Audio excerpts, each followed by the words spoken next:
돈을 버는 다양한 방법, 재테크 기사와 돈 되는 정보로 투자의 기준을 제시해주는 머니쇼 시작합니다.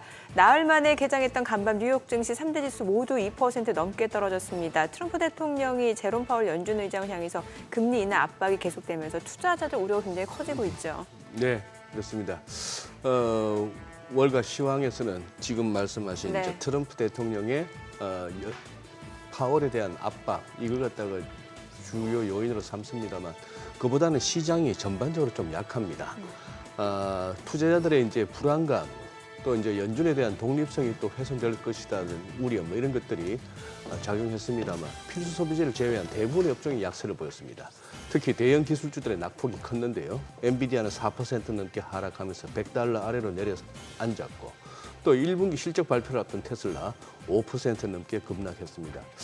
달러엔 환율이 급하게 떨어지는 가운데 달러 인덱스도 장중 97.9까지 떨어지면서 3년 만에 가장 낮은 수준으로 떨어지기도 했습니다. 안전자산으로 여겨지는 금값은 온스당 3,400달러까지 치솟으면서 최고치를 또 한 번 경신했고요. 10년물 미국채 수익률도 다시 또 오름세를 재개하는 양상입니다. 네, 어제 국내 증시는 혼조로 마감했습니다. 장중 등락을 이어가던 양시장, 코스피는 강보합권에서 마감이 됐고 코스닥은 떨어졌습니다. 코스피가 2,480선에서 등락을 보이긴 했습니다만 그래도 사흘 연속 상승세는 좀 이어진 모습이었고요. 1분기 실적 시즌 그리고 한미 관세 협상을 앞두고 시장 투자자들은 관망하는 모습을 보였습니다. 관세청이 발표한 4월 1일부터 20일까지 수출 실적에서 반도체만 호조를 나타내면서 삼성전자, SK하이닉스 등 관련주들은 올랐고요. 또 호실적 기대감에 금융주들도 상승세를 나타냈습니다. 그간 상승 흐름을 보였던 조선주는 차익 실현 물량들이 나오면서 하락으로 마감이 됐습니다. 오늘 국내 증시 아무래도 뉴욕 증시가 좀 많이 떨어졌기 때문에 다소 좀 불안감을 안고 출발할 것 같습니다. 네.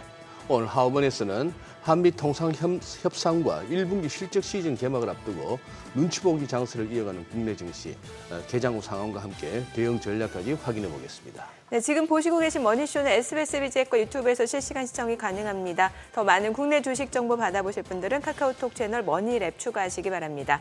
그럼 먼저 빠르게 돌아가는 글로벌 증시 상황부터 정리해 볼까요? 최주연 아나운서 소식 전해주시죠. 셀 아메리카 현상이 점점 심화되고 있습니다. 이미 관세로 인해서 미국 경제에 대한 불확실성이 커지고 있는 가운데 트럼프 대통령이 또다시 파월 의장을 압박하자 미국에 대한 신뢰도가 더 떨어질 수 있다는 우려가 커졌습니다. 이 같은 불안감에 오늘 미국 자산 전반에 또다시 투매가 불거졌습니다. 우선 증시부터 보면 3대 지수 모두 급락했는데요. 다우지수는 2.48% 떨어졌고요. S&P 500 지수와 나스닥 지수도 각각 2.36%, 2.55%로 크게 빠졌습니다. 빅테크 기업들이 하락세를 주도했습니다. 특히 엔비디아는 중국 화웨이가 다음 달에 신형 AI 칩을 출시한다는 소식에 4% 이상 급락하면서 $100선을 하회했고요. 크롬 매각 위기에 놓인 알파벳도 오늘 2% 넘게 내렸습니다. 또 그 밖에 나머지 기업들도 모두 큰 폭으로 하락한 점 확인할 수 있었습니다. 시총 6위부터 보면 반도체주 전반적으로 떨어지면서 브로드컴이 오늘 2.8% 내렸고요. 연방거래위원회와 소셜미디어 반독점 소송전을 벌이고 있는 메타는 3% 이상 빠졌습니다. 또 주목해볼 부분이 시총 10위권 내에서 테슬라가 빠졌다는 점인데요. 테슬라는 오늘 실적 발표를 앞두고 5.75% 급락했습니다. 실적에 대한 불안감이 큰 가운데 바클레이스에서 테슬라에 대한 목표가를 낮춘 것이 투심을 더 악화시킨 것으로 풀이됩니다. 앞서 전해드렸던 대로 오늘 이렇게 시장이 크게 빠진 데는 또 트럼프 대통령의 말 때문이었죠. 지난주에 트럼프 대통령이 파월 의장의 금리 인하를 압박한 데 이어서 간밤엔 또다시 소셜미디어를 통해서 파월 의장을 중대 실패자라고 칭하며 금리를 내려야 한다고 재차 강조했습니다. 그러면서 자신이 취임한 이후 에너지 가격과 식료품 가격이 실질적으로 내려가는 등 인플레이션은 사실상 존재하지 않는다면서 작년 대선 기간에 카멀라 해리스 당시 부통령을 돕기 위해서 금리를 내렸을 때를 제외하고는 항상 결정이 너무 늦었다고 날선 비판을 내놨습니다. 이렇게 최근 들어서 연준의 금리 인하를 압박하고 또 파월 의장에 대한 사퇴를 요구하는 것으로 해석될 수 있는 발언을 잇따라 내놓으면서 연준의 독립성이 훼손될 수 있다는 가능성에 투자 심리가 급격하게 냉각됐습니다. 전문가들도 앞다퉈서 해임을 시도해서는 안 된다고 경고하고 나섰는데요. 모넥스의 외원 트레이더는 트럼프 대통령이 파월 의장의 해임 가능성을 시사하는 발언은 설령 그 의도가 실현되지 않더라도 국제사회에서 미국 중앙은행의 독립성과 또 안전자산으로서의 달러의 지위에 상당한 위협이 될 수 있다고 평가했고요. 오버시 차이나 뱅킹은 연준을 비난하는 것은 미국 통화정책의 정치화의 위험이 있고 이는 시장을 매우 불안하게 만들 것이라고 말했습니다. 또 뿐만 아니라 굴스비 시카고 연은 총재도 나서서 중앙은행의 독립성이 침해될 경우 결국 고물가와 저성장으로 귀결될 수 있다고 경고했습니다. 이런 우려감 속에 실제로 오늘 미국 자산 전반이 흔들렸는데요. 채권 시장에서는 중장기물로 튀어오르는 베어 스티프닝 현상이 벌어졌습니다. 이념을 금리는 트럼프 대통령의 압력에 따른 금리 인하 가능성이 고려되면서 오늘 0.02%포인트 떨어진 가운데 반대로 10년물 금리와 30년물 금리는 향후 미국 자산 전반에 대한 신뢰 저하 우려로 각각 0.09%포인트 급등했습니다. 달러 역시 3년 만에 최저치로 추락했습니다. 이미 달러 패권이 계속될 수 있을지에 대한 의구심이 커지고 있는데 또다시 연준의 독립성 논란으로 인해서 달러 약세에 불이 붙은 것인데요. 오늘 달러 인덱스는 0.62% 떨어지면서 98선에서 마감됐습니다. 반면에 달러 대비 나머지 통화들은 대부분 강세를 보였는데 유로화는 3년 만에 최고치를, 스위스 프랑화는 달러 대비 10년 만에 가장 높은 수준에 도달했습니다. 셀 아메리카 현상이 거세지고 있다 보니 안전자산의 금으로 수요가 대부분 몰렸습니다. 오늘 금 선물은 3% 넘게 뛰면서 사상 처음으로 온스당 3,400달러의 벽마저 뚫었습니다. 이런 가운데 지난주에 큰 폭으로 올랐던 유가는 다시 급락했습니다. 미국과 이란의 핵 협상에 진전을 보인 영향인데 이란에 대한 국제사회의 제재가 풀릴 경우 이란산 원유 공급이 증가될 것으로 기대되기 때문입니다. 한편 파월 의장의 경질 논란으로 시장에 이미 악재가 터진 와중에 오늘 공개된 데이터도 향후 미국 경제가 더욱 둔화될 수 있다는 불안감을 키웠습니다. 3월 미국의 경기 선행지수는 지난달에 0.7% 떨어지면서 지난 2월의 하락률보다 낙폭이 크게 확대됐습니다. 보통 경기 선행지수는 향후 6개월에서 12개월 뒤 향방을 예측하는 지표로 이 수치가 하락하면 경기 둔화 가능성이 높다는 신호로 해석될 수 있습니다. 물론 조사 측은 아직까지 데이터가 경기 침체가 시작됐거나 곧 시작될 것이라는 것을 보여주진 않는다고 말하긴 했지만 계속해서 나올 데이터들은 지켜볼 필요가 있겠습니다. 굿모닝 마켓이었습니다.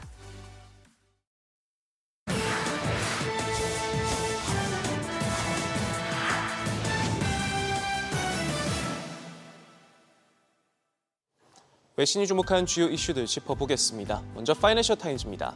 연일 계속되는 트럼프 충격파로 세계 경제에 대한 비관론이 확산하고 있다 짚었는데요. 싱크탱크 브루킹스 연구소와 함께 발표한 세계 경제 회복 추적 지수는 이달 들어 또 떨어졌는데 2달 연속으로 뒷걸음질 쳤습니다. 특히 기업과 소비자 신뢰를 반영하는 세계 신뢰 지수는 이달 마이너스를 기록해 석 달 연속 하락했고요. 신용 증가, 주가 지수 등이 반영된 금융 지수도 2달 연속 미끄러졌습니다. 이 연구소는 지금 당장 글로벌 경기 침체를 예단하는 건 이르다면서도 무역 붕괴와 정책 불확실성 확대는 경제 성장률을 확실히 억누를 것이다 경고했습니다. 트럼프 대통령의 말 한마디에 시장이 출렁이는 요즘인데 앞서 무차별 관세 폭탄을 쏟아내다 돌연 90일 유예로 입장을 바꾼 것을 두고 자신의 재산 가치가 떨어졌기 때문이란 비판이 제기됐습니다. 뉴욕타임즈의 보도인데요. 신문은 지난해 기준 트럼프 대통령의 재산에서 채권 투자가 차지하는 비율이 60%나 되는 반면 주식 투자는 10%도 채 안 됐다며 각계 압박과 주식시장 폭락에도 꿈쩍하지 않다가 채권 시장이 충격에 빠지자 움직였다고 지적했습니다. 실제로 트럼프 대통령은 관세 유예 발표 이후 채권 시장 투매가 멈추고 채권 가격이 다시 올라가자 아름답다라는 반응을 보이기도 했는데요. 또 관세 유예 당일 지금은 매수하기 좋은 때라는 글을 올린 뒤 3시간 만에 관세 유예를 발표하면서 측근들이 미리 주식을 매입해 시세 차익을 누리도록 한 것이 아니냐는 의문도 제기됐습니다. 이에 대해 백악관 측은 트럼프 대통령은 대선에 출마하기 위해 수십억 달러 규모의 비즈니스 제국에서 물러났고 엄청난 희생을 치렀다며 자신의 이익을 위해 행동하지 않았다고 반박했습니다. 블룸버그는 월가에 주목했습니다. 침체 위험을 반영해 미국 기업들의 이익 추정치를 대폭 낮추고 있는데요. 모건 스탠리의 마이클 윌슨은 전례 없는 수준이라며 기업들이 코로나19 팬데믹 당시보다 더 큰 불확실성에 직면해 있다. 경기 침체도 아닌 시기에 매우 드문 일이다 짚었습니다. 애널리스트들은 S&P 500 기업의 주당 순이익 성장률 전망을 연초 11.4%에서 6.9%까지 낮춰 잡았습니다. 이익 수정폭은 S&P 500 지수가 최고치에 도달하기 훨씬 전인 1년 전 정점에 달했는데 시장의 일반적인 예상보다 지수 조정이 훨씬 더 진행돼 일부 주식과 업종은 이미 약한 침체를 반영했다는 분석입니다. 윌슨 애널리스트는 S&P 500 지수가 위험 징후가 구체적인 지표로 확인되기 전까진 5,000에서 5,500 사이에서 움직일 것으로 전망했는데 침체가 현실화된다면 더 하락할 수 있다고 내다봤고요. 유럽과 중국 등 해외 기업들도 미국 경기 하락을 반영해 급격히 실적을 조정하고 있다 덧붙였습니다. 중국이 트럼프 행정부와 관세 협상에 나서 자국 이익에 훼손하는 국가에 대해 보복하겠다 엄포를 놨습니다.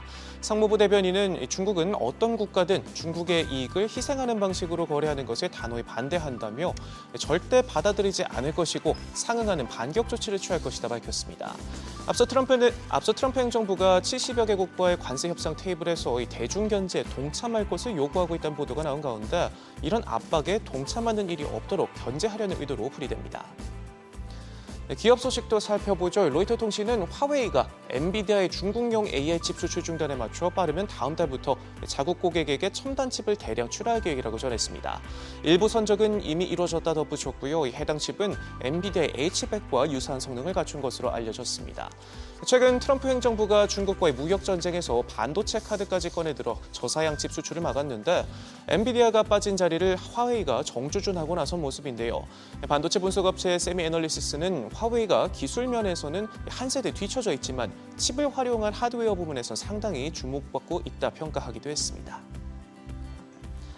이런 가운데 엔비디아의 수장 제슨 황 CEO는 중국에 이어 이번엔 일본을 찾아 이시바 총리와 만남을 가졌습니다. 현지 언론들은 회담장에는 엔비디아의 데이터 센터용 GPU가 놓여 AI 데이터 센터나 슈퍼컴퓨터 등에 대한 논의가 진행됐을 것으로 봤고요. 현재 AI 관련법 제정을 준비하고 있는 일본은 인공지능에 대한 투자를 적극 유치한다는 각오입니다. 현재 엔비디아는 소프트뱅크와 함께 일본 내 최고 성능의 AI 슈퍼컴 구축에도 나섰고 AI 통신망 구축 등에도 협력을 논의해왔는데 무역 전쟁 충격파로 반도체 지형에도 지각 변동이 가까워지는 요즘입니다. 지금까지 글로벌 비즈였습니다. 어제장에서 이슈가 있었던 업종 살펴보는 기업 이슈 시간입니다. 먼저 연일 좋은 흐름 유지하고 있는 퓨리오사 AI 관련주가 또다시 강하게 시세 분출했습니다. 퓨리오사 AI가 자금 조달 규모를 늘렸다는 소식이 계속해서 호재로 작용하고 있는데요. 그러면서 기업 가치 확대에 대한 기대감도 커졌습니다. 퓨리오사 AI는 올해 초 700억 원의 목표로 기관 투자자 대상 기업 설명회를 시작했는데 4개월여 만에 800억 원에 달하는 자금을 확보했고 이에 최근 투자 유치 규모를 최대 900억 원으로 올려잡았습니다. 만약 투자 유치가 성공적으로 마무리될 경우 투자 후 기업 가치는 9,200억 원으로 뛰게 됩니다. 특히 또 퓨리오사 AI가 이재명 대선 경선 후보의 첫 공식 일정으로 관심을 받은 만큼 이재명 후보의 말에도 영향을 받았는데요. 어제 이재명 후보는 자신의 소셜미디어 계정에서 과학기술의 연구개발 예산을 대폭 확대하겠다고 밝혔죠. 특히 AI와 반도체 등 국가전략기술 미래 분야를 키우는 데 집중하겠다고 강조한 점이 호재로 작용했습니다. 마감 상황 보면 엑스페릭스와 펜스타 엔터프라이즈, 또 나우아이비 모두 상한가 기록했고요. 토마토 시스템도 13% 가까이 올랐고 DSC 인베스트먼트 1.24% 상승으로 마감했습니다. 대선이 가까워지면서 후보자들의 행보에 따라 주가도 움직이고 있습니다. 어제 이재명 후보가 증권사 리서치 센터장들을 만나면서 토큰 증권 법제화에 대한 기대감이 커졌는데요. 더불어서 이재명 후보의 싱크탱크에 STO 관련 인사가 합류했다는 소식이 더욱 불을 붙였습니다. 업계에 따르면 서강대 김용진 경영학부 교수는 성장전략분과 부위원장으로 영입됐는데요. 기업 혁신을 강조해온 김 교수는 지난 2월에 STO 관련 간담회를 주최한 바 있는데 향후 디지털 금융경제 정책 분야에서 정책 자문을 맡아서 STO 시장 활성화와 정책안 마련에 힘쓸 것으로 전망됩니다. 이에 STO 법제화에 한 발 더 나아갔다는 기대감이 커지면서 관련주가 날아올랐습니다.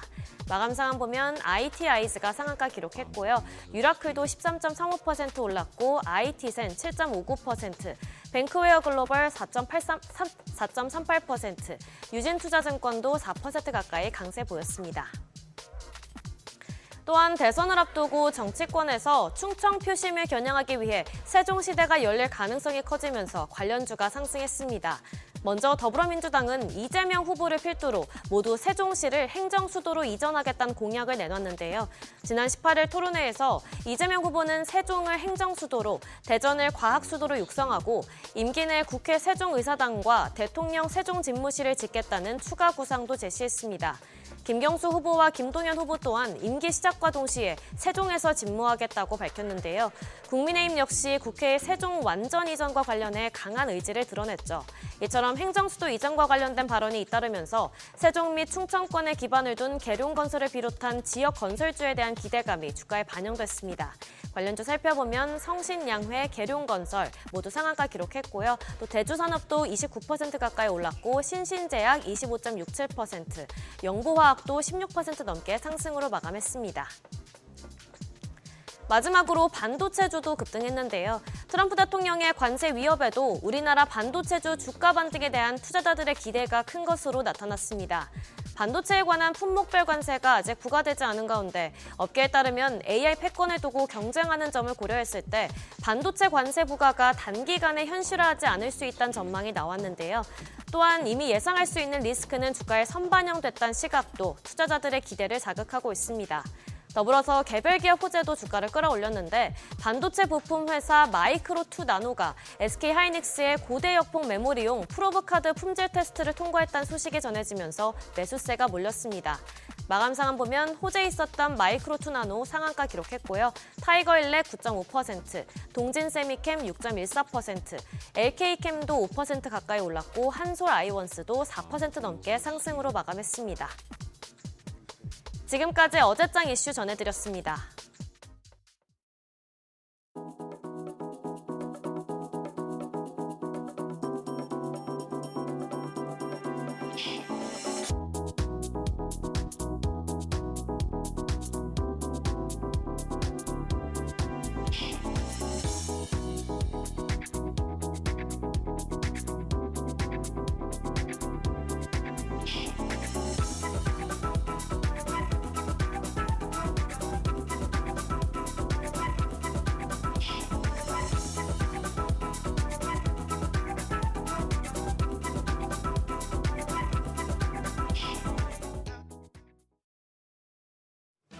어제 우리 시장은 혼조세였습니다. 관세 이슈가 잠잠해진 것 같으면서도 또 시장 상승을 방해하는 게 관세에 대한 불확실성입니다. 풍전등화, 바람 앞에 등불처럼 아직까지는 위태롭고 불안정한 상황인데요. 간밤 뉴욕 증시 급락한 터라 또 불안감을 안고 개장 준비하셔야겠습니다. 어제장 복귀하면서 오늘장 투자 포인트 확인하시죠. 양시장 상승 출발했지만 상승폭을 줄이면서 코스피는 0.2% 오르는 데 그쳤고 코스닥 0.3% 하락했습니다. 한미 통상협의를 앞두고 경계감이 컸고 4월 20일까지의 수출이 전년 동기 대비 5.2% 감소한 영향입니다. 다만 정치권에서 상법 개정안 재추진에 대한 이야기가 나오면서 코스피는 하락세를 멈추고 소폭 반등했습니다. 코스피 거래대금이 5조 1천억 원으로 3년 내 최저치를 기록했는데요. 서구권 증시가 휴장을 했었기 때문에 주말 사이에 이슈가 많지 않았습니다. 그래서 외국인 투자자들도 양시장에서 매도 우위를 기록했지만 다 합쳐서 매도 규모가 그렇게 크진 않았습니다. 유가증권 시장에서는 2,887억 원 순매도했고요. 반면 기관이 234억 원 매수했고 개인도 1,800억 원 넘는 사자 포지션 취했습니다. 코스닥 시장에서는 메이저 수급 주체의 양매도가 나왔습니다. 외국인이 1,155억 원 팔자세였고 기관 635억 원 매도 우위 기록했습니다. 여기서는 개인만 홀로 2천억 원 가까이 순매수했습니다. 유가증권 시장 대형주들 분위기는 대체로 좋았습니다. 시가총액 상위 10위권 내에서는 LG에너지솔루션과 삼성전자 우선주가 하락, 셀트리온이 보합이었던 걸 제외하면 나머지 종목들은 상승했습니다. 반도체 투톱은 장 초반에 반짝 상승했다가 상승폭을 줄이면서 마감을 했는데요. 반도체 수출이 서프라이즈를 기록하며 주가가 오르자 차익 실현 매물이 나온 데 따른 것입니다. 반면 코스닥 시총 상위 10위권 내에서는 조정을 받은 종목들이 더 많았습니다. 제약 바이오 대표주들이 대체로 조정을 받았는데요.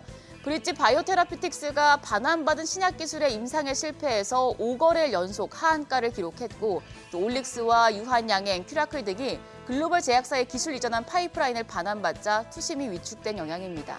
레인보우 로보틱스와 휴젤, 클래시스만 상승 불켰습니다. 환율은 떨어졌습니다. 정기장 마감 시간 달러 기준 4원 20전 내린 1,419원 10전의 거래를 마쳤습니다. 미국 달러화 약세 영향인데요.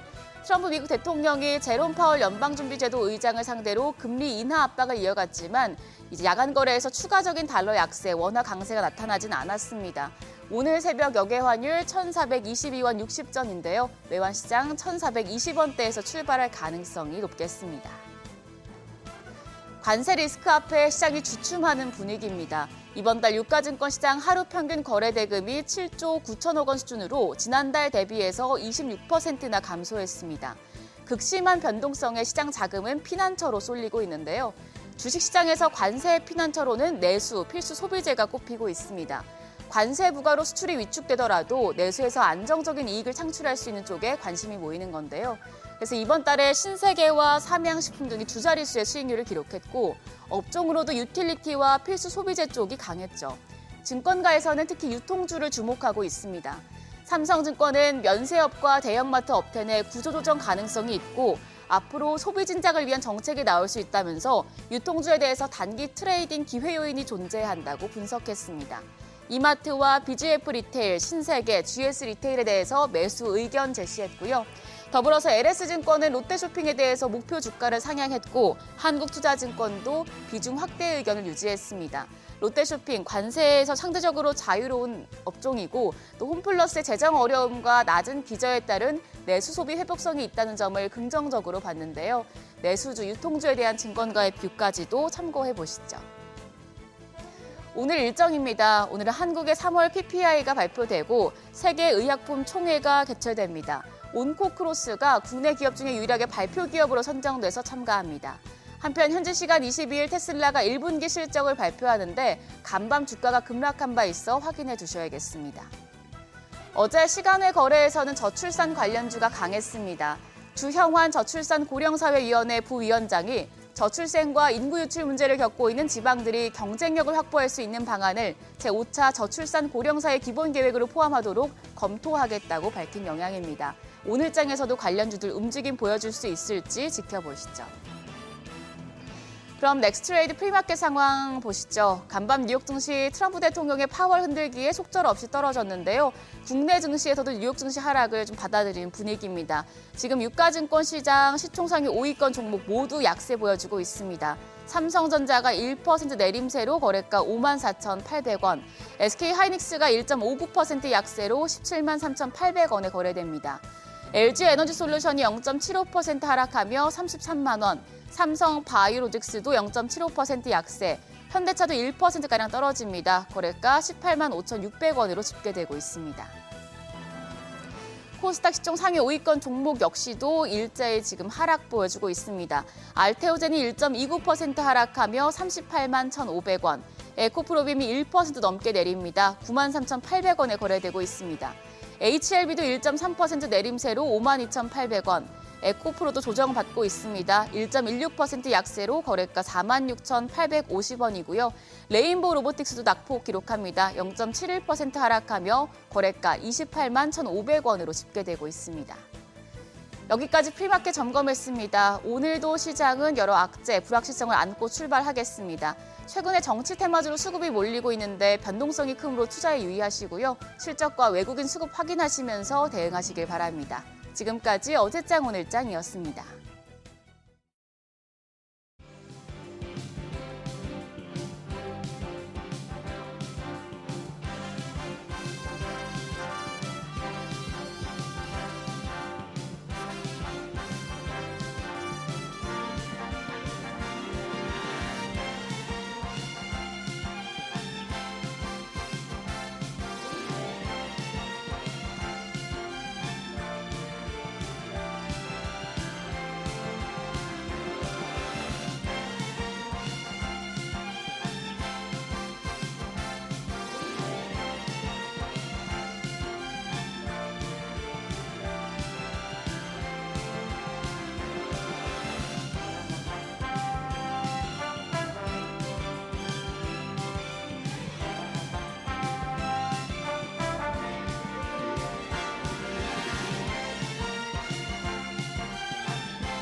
네, 현재 시각 8시 25분 지나갑니다. 지금 보시고 계신 머니쇼는 SBS BG앱과 유튜브에서 실시간 시청이 가능합니다. 특히 SBS BG앱 다운로드 받으셔서 시청하시면 다양한 정보 확인해 보실 수 있고요. 또 주식 정보 더 많이 원하시는 분들은 카카오톡 채널에서 머니를 검색하셔서 친구 추가하시면 다양한 정보도 확인해 보실 수 있으니까요. 이 부분까지 참고해 보시기 바랍니다. 특히나 요즘 또 주식시장 변동성이 워낙 크잖아요. 네. 이럴 때 뭐 뉴스라든지 여러 가지 정보 굉장히 많은데 어떤 정보를 또 내가 취해야 될지 모르겠다 하시는 분들은 머니랩 또 들어가 보시면 아 이거 진짜 꼭 필요한 정보다 이런 거 다 골라주더라고요. 그러니까. 네. 아유, 하도 뭐 정보라고 해서 이렇게 의지했다가 뭐 당하는 경우도 하도 많고 하다 보니까 네.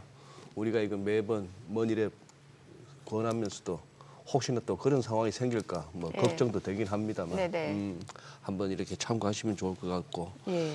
아유 장이 그나마 장 끝나고 나서는 그렇게 크게 그거하지는 않습니다만 이제 오늘 유럽이 이제 본격적으로 이제 개장하는데 개장하면 또 예. 어떨지 싶기도 하고 그러게요. 오늘도 우리 시장이 좀 상대적으로 강한 모습을 보여줄 수는 있을라나 뭐 미국 빠지면 할 수 없나 싶기도 하고 어제 또 미국채 시장은 희한합니다. 하도 뭐 파월 의장을 갖다가 압박을 해서 그런지 2년물 수익률은 빠졌거든요. 네, 그러니까 2년물 가격은 올라가고 가격은 올라가고 수익률은 금리는 네. 빠지는데 장기물은 오히려 막 올라가고 해서 그렇죠. 이렇게 막 커브가 그냥 막 가팔라지고 하는데 아 뭐 지금 주식시장뿐만 아니고 외환시장 그리고 채권시장까지도 이 변동성이 좀처럼 가라앉질 않네요. 아니 그리고 요즘에 언론에서도 다 나오는 얘기가 셀 아메리카라고 하니까 우리도 지금 자산단에 셀 아메리카라고 돼 있는데 이거 말고 다른 표현 없을까 싶어요. 국장 탈출해서 미국까지 했는 게 언젠데 또 셀 그러니까 이제 아메리카. 셀 아메리카니까 어디로 가야 될지 모르겠고 요즘 피난처는 현금인지 또 인플레이션 생각하면 현금도 아닌 것 같고 그러니 아유 예 쉽지가 않네요. 오늘은 가만 테슬라 실적 발표가 언제죠? 내일, 그러니까 오늘 밤에. 오늘 밤. 네, 오늘 밤 나오는데 좀 전망이 지금 약간 부정적인 전망들이 많고 그래서 좀 여러 가지 체크해야 될 게 많은 것 같습니다. 네. 오늘 강정수 블루닷 AI 연구센터장님 함께합니다. 어서 오세요. 어서 오세요, 박사님. 예. 뭐 테슬라 말씀 주셨는데 그럼 이거부터 바로 여쭤봐야 되나요? 지금 뭐 카더라는 뭐 모델 Y 출시 지원 얘기도 있고 이런 네. 카더라긴 합니다만. 예. 네, 우선 뭐 모델 Y부터 말씀드리면 네. 여러분들이 이제 신차 모델과 관련해서는 좀 혼란이 있으신데요. 로이터가 지금 주로 계속 보도를 하고 있는데요. 네. 모델 Y의 좀 저렴한 버전, 예를 들면 조금 차의 크기가 작다든지 뒷좌석에 히트가 없다든지 네. 뒷좌석에 뭐 디스플레이가 없다든지 뭐 이런 식으로 해서 좀 이렇게 모델 Y의 저렴한 버전을 만들려고 하고 있는데요. 그거는 경영진에서 판단할 문제거든요. 근데 네. 예를 들면 지금 모델 Y 주니퍼가 지금 막 판매가 막 되고 있는 상황에서 이거 똑같이 생겼는데 조금 더 저렴한다. 그러면 지금 주니퍼의 판매량이 줄어들 수도 있는 거기 때문에 저는 그거는 뭐 이건 위기의 문제도 아니고 네. 테슬라가 판단할 문제고요. 가장 중요한 것은 중저가 모델 신차, 모델 2라고도 얘기를 하고 네네. 모델 Q라고도 얘기하는 이 중저가 신차 모델은 저는 하반기에 나올 거라고 보고 있고요. 분명히 그거는 테슬라 경영진들이 약속하고 있는 바들인 거고요.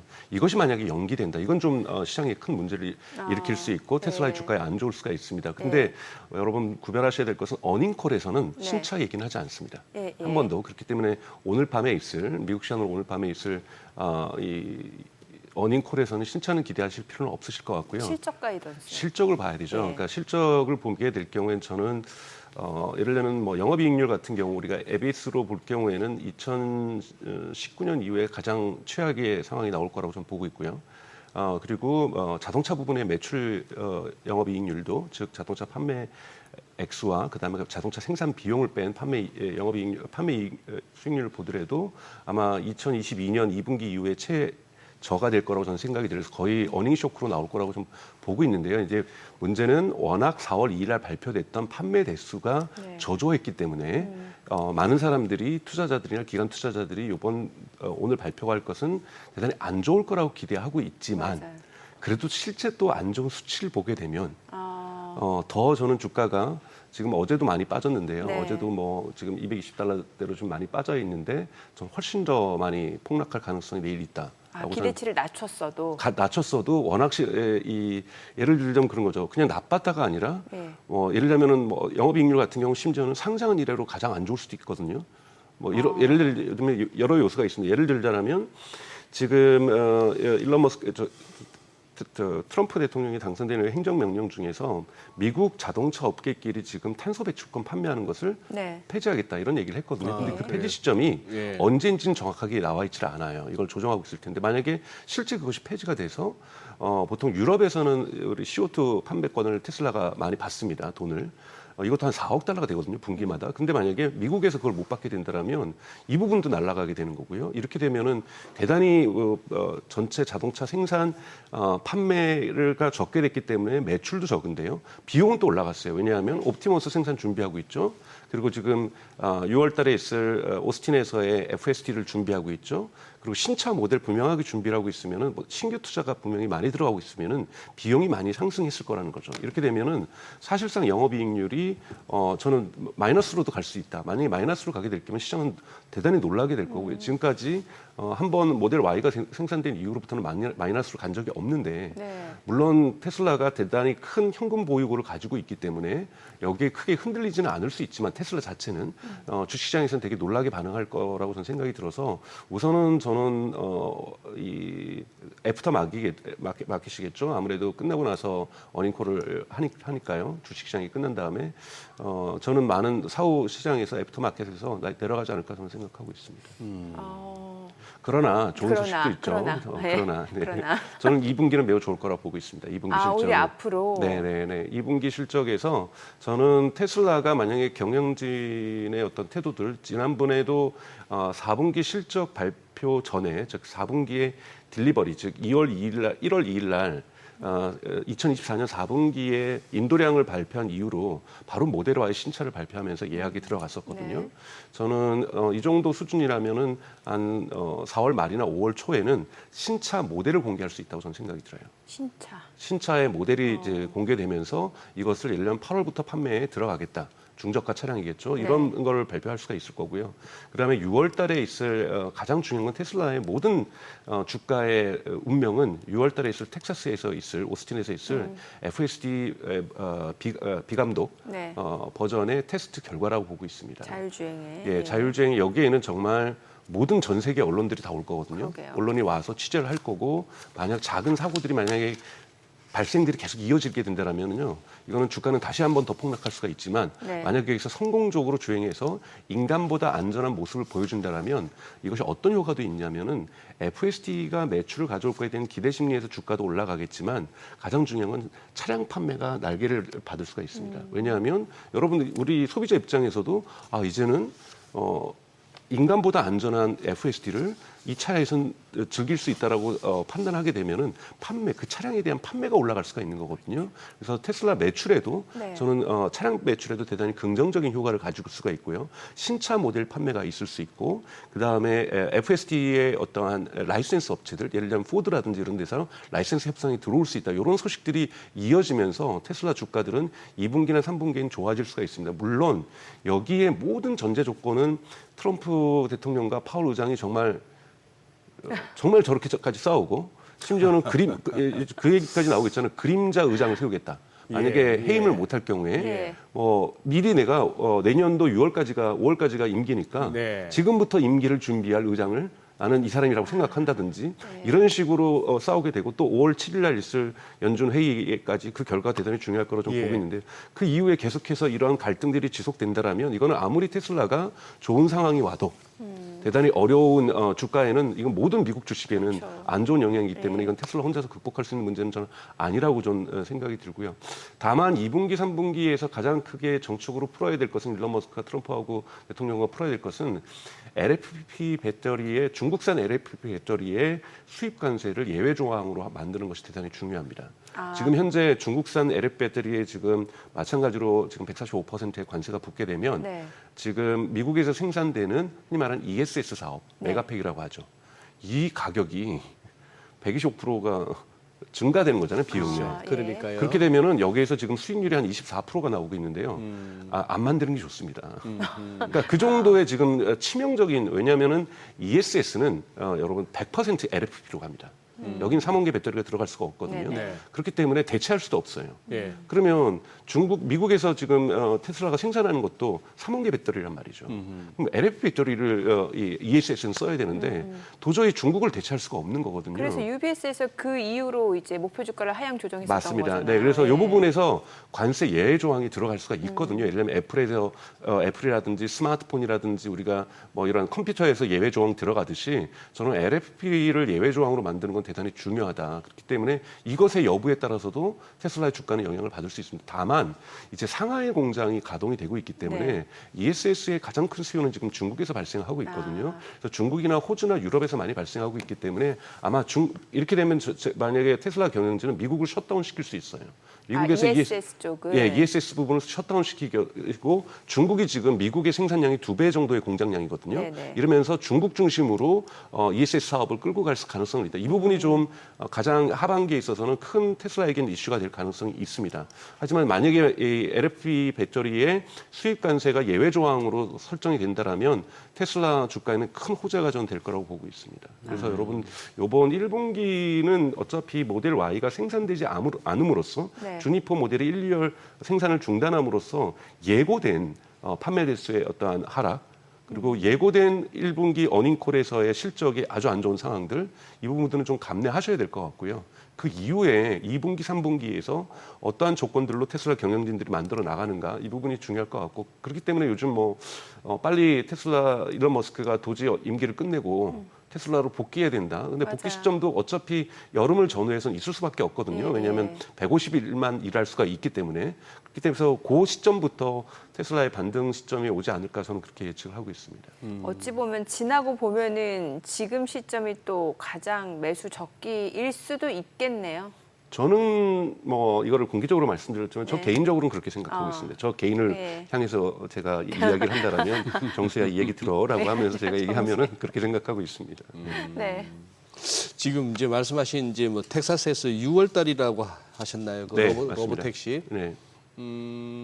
그동안의 전력을 봐서는 그 6월 달에 하겠다는 그것도 가봐야 하는 거고. 아 맞습니다. 일론 머스크는 항상 가봐야 아는 사람인데 가봐야 하는 건데. 근데요 이번에는 테슬라의 공식 X닷컴에서의 계정에서 6월이라는 걸 여러 차례 못 박았어요. 못 박았어요. 그래서 이거는 이번엔 연기가 안 되겠다고 전문가들도 네. 생각하고 있습니다. 일론 머스크만 얘기를 했으면 네. 이건 분명히 연기된다. 작년에도 로봇데이 8월 8일 한다고 10월 10일로 연기했었잖아요. 예. 2달 연기는 기본이니 가겠구나 그랬는데 테슬라 공식 계정에서 지금 2차례 6월 달은 반드시 텍사스에서 진행한다라고 공고를 하고 있기 때문에 여러분 기대는 저는 해봐도 될 거라고 저는 생각이 들고 있습니다. 그리고 또 하나 특이한 점은 네. 보통 이 테슬라의 FSD 버전 발표가 거의 매달 업그레이드 되거든요. 작년 같은 경우는 2024년만 보더라도 FSD 버전 12가 12.1, 12.2, 12.3, 12.4 이렇게 해서 거의 매달 업데이트가 됐는데요. 올해는 버전 13이 나온 이후로 2번밖에 업데이트가 안 됐어요. 그래서 전문가들 사이에서는 테슬라가 지금 13 버전 업데이트하는 것이 아니라 아마 6월 1일 날은 14가 들고 나올 거고 그래서 여기 집중하기 위해서 지금 고객들에게 13으로도 충분하니 14로 완전히 크게 업그레이드 하기 위해서 업그레이드를 안 하고 있다는 얘기도 나오고 있기 때문에 아마 6월 1일 날 아마 테슬라 주가에서 가장 중요한 날이 저는 되지 않을까. 그러니까 6월 달이 중요한 날이 되지 않을까로 저는 생각이 들고 하반기에도 또 빅 이슈가 큰 좋은 소식이 있다라면 옵티머스겠죠. 옵티머스가 5,000대가 처음으로 인류 역사상 사실은 휴머노이드 로봇이 흔히 말하는 이 생산 라인에서 처음으로 대량 생산되는 거거든요. 네. 중국도 그렇고 지금 뭐 피규어도 그렇고 대량 생산을 준비를 하고 있지만 네. 가장 첫 스타트는 테슬라가 5,000대라고 하는 물론 5,000대가 뭐 미래 휴머노이드 시장을 고려한다면 작은 규모이긴 하지만 그래도 여러분 한번 영상에서 보실 때 아마 이 영상은 테슬라가 공개를 할 거예요. 공장에서 정말 우리가 영화에서 보던 것처럼 휴머노이드 로봇이 이 컨베이어 벨트 같은 곳에서 착착착 나오면서 5,000대가 스스로 걸어가서 큰 홀에 대기하고 있는 모습. 이런 모습을 보여줄 거고요. 만약에 여기까지만으로 해서 끝내는 것이 아니라 이 로봇이 막 자꾸 고장이 나고 이러면 또 문제가 되겠지만 고장 없이 실제로 이 5,000대는 여러분 목적은 실제로 인간의 노동을 대체하는 것이 아니라 흔히 말하는 우리가 테슬라 차량이 돌아다니면서 주행 데이터를 모으듯이 공장에서 일하면서 그러니까 실제 데이터를 모으게 될 겁니다. 그러니까 근데 5,000대가 모으는 것과 예. 지금 테스트로 20대가 모으는 거는 완전히 다르죠. 규모가 예, 다를 예. 수밖에 없는 거거든요. 그래서 이 5,000대가 실제 데이터를 수집하기 시작하면서 테슬라 옵티머스의 성능이 계속해서 개선되는 부분들을 보여주게 될 거고요. 이 부분에 있어서는 대단히 이것 또한 저는 역사적인 순간이라고 저는 생각이 들어요. 정말로 휴머노이드가 인간 노동을 제조 공장에서 대체할 수 있는 그 가능성을 집단적으로 보여주는 이벤트가 올해 안에 존재할 수가 있기 때문에 이 두 가지의 빅 이벤트가 분명하게 긍정적으로 테슬라 주가에는 작용할 수 있다. 그렇기 때문에 단기적으로 테슬라 주가를 어떻게 평가할 수는 없지만 장기적으로는 명확한 호재가 있다고 저는 보고 있습니다. 지금도 방금 자막에 나왔습니다만 옵티머스가 이제 테슬라의 가치를 아까 몇 조 달러? 10조 달러. 부르는 게 값인데 10조 원도 아니고 10조 달러인데 네. 저기다 한 1,400을 곱해버리면 얼마가 돼버립니까? 그냥 부르는 게 값인데 뭔가 저런 식으로 해왔거든요, 테슬라가. 네.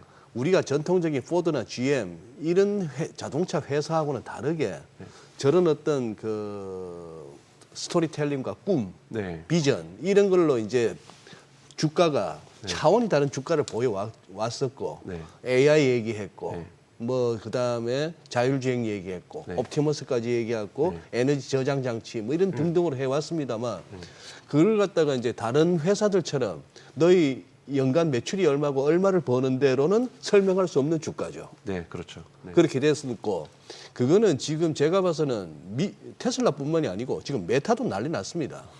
그 M7이라고 하는 것들이 지금 전부 네. 그 이유가 뭐가 됐건 간에 고점 대비 이미 낙폭을 보면은 이것저것 이유를 떠나서 여기서 더 밀리면은 그냥 추가 급락이 나올 수밖에 없는 위치까지 시장은 그렇죠. 와 있고요. 네. 그리고 이제 보니까 계산해 보니까 여기서 또 요새 하루에 지수든 종목이든 5%는 우습게 왔다 갔다 하는데 네. 오늘도 5%가 고비네요. 네, 대단히 지금 큰 기술적으로 보나 그동안에 계속 받쳐졌던 게 215불인데 네. 지금 227불인데 오늘 그럼 여기서 5%더 빠져 215불인데 박사님 말씀 맞다나 실적 보고 더 떨어질 급락이 나오는데 네. 5% 급락으로 마무리하고 거기서 돌아주면 다행인데 저는 그 이후에 계속해서 지금 미국의 거시경제 상황이나 지금 트럼프 행정이 안 좋을 경우에는 네. 테슬라 주가는 100달러대로 갈 수도 있다고 보고 있습니다. 네. 예. 거시경제 상황이 중요할 것 같아요. 그렇죠. 예. 그리고 LFP 배터리 부분은 한국에서 많이 안 다루고 있는데 테슬라 에너지 사업 부분은 대단히 중요한 부분이고 관세 품목에서 제외돼야 네, 여기에서 이 부분이 제외되는 것을 어떻게 정책적으로 풀어낼 수 있을 것인가가 그렇지 않으면 일론 머스크가 왜 이렇게 트럼프까지 도와가면서 네. 행정부에서 일하는지를 투자자들은 이해할 수 없게 될 거고요.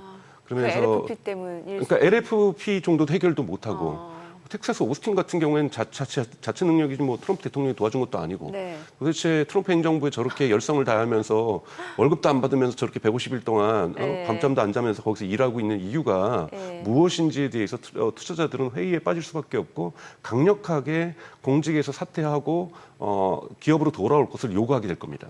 기관 투자자들이. 네네. 이러한 상황에 일론 머스크도 밀리게 될 수밖에 없는 거기 때문에 트럼프 대통령도 이 정도는 저는 배려해주는 어떠한 제스처를 좀 취하지 않을까라고 저는 기대를 하고 있지만 또 이게 어떻게 결정될 수 없는 거. 왜냐하면 지금 중국하고 미국의 갈등이라는 게 정말 예상할 수 없을 정도로 그렇죠, 예. 사실 비행기도 다 만들었는데 다시 비행기를 빠꾸시킨 거잖아요. 네. 보잉사 이런 일들이 지금 상상할 수 없는 일들이 중국도 조치를 취하고 있고 미국도 맞먹는 조치를 취할 거기 때문에 사실은 저는 그냥 기대하는 것은 미중에서의 관세 합의가 100% 만족할 수준으로 된다는 건 되게 오래 갈 거라고 봐요. 근데 시장은 미중까지 모든 것을 포괄하는 게 아니라 최소한 미국과 중국은 빼놓고라도 관세는 저는 0으로 다 협상이 끝나야 된다고 보고 있거든요. 네. 이것만 돼도 저는 시장은 좀 안정되지 않을까라고 저는 생각이 들어요. 그러니까 중국까지 다 합의하는 것 이거는 지금 트럼프 행정부가 저러한 아무리 트럼프 행정부의 의도를 알 수 없어도 저런 것을 시작을 했는데 저건 완전히 그러면 역사적 해프닝이거든요. 네. 중국하고 이렇게 급속도로 합의를 한다는 건 그래서 저는 중국 외의 국가들과 가장 중요한 건 유럽연합이겠죠. 가장 덩치가 크니까요. 우리 입장에서 한국도 중요하지만 한국이나 일본이나 유럽연합의 이게 큰 그 경제 국가들하고 합의를 빨리 끝내고 중국하고의 갈등만 남아도 저는 시장은 좀 안정되지 않을까라는 저는 생각을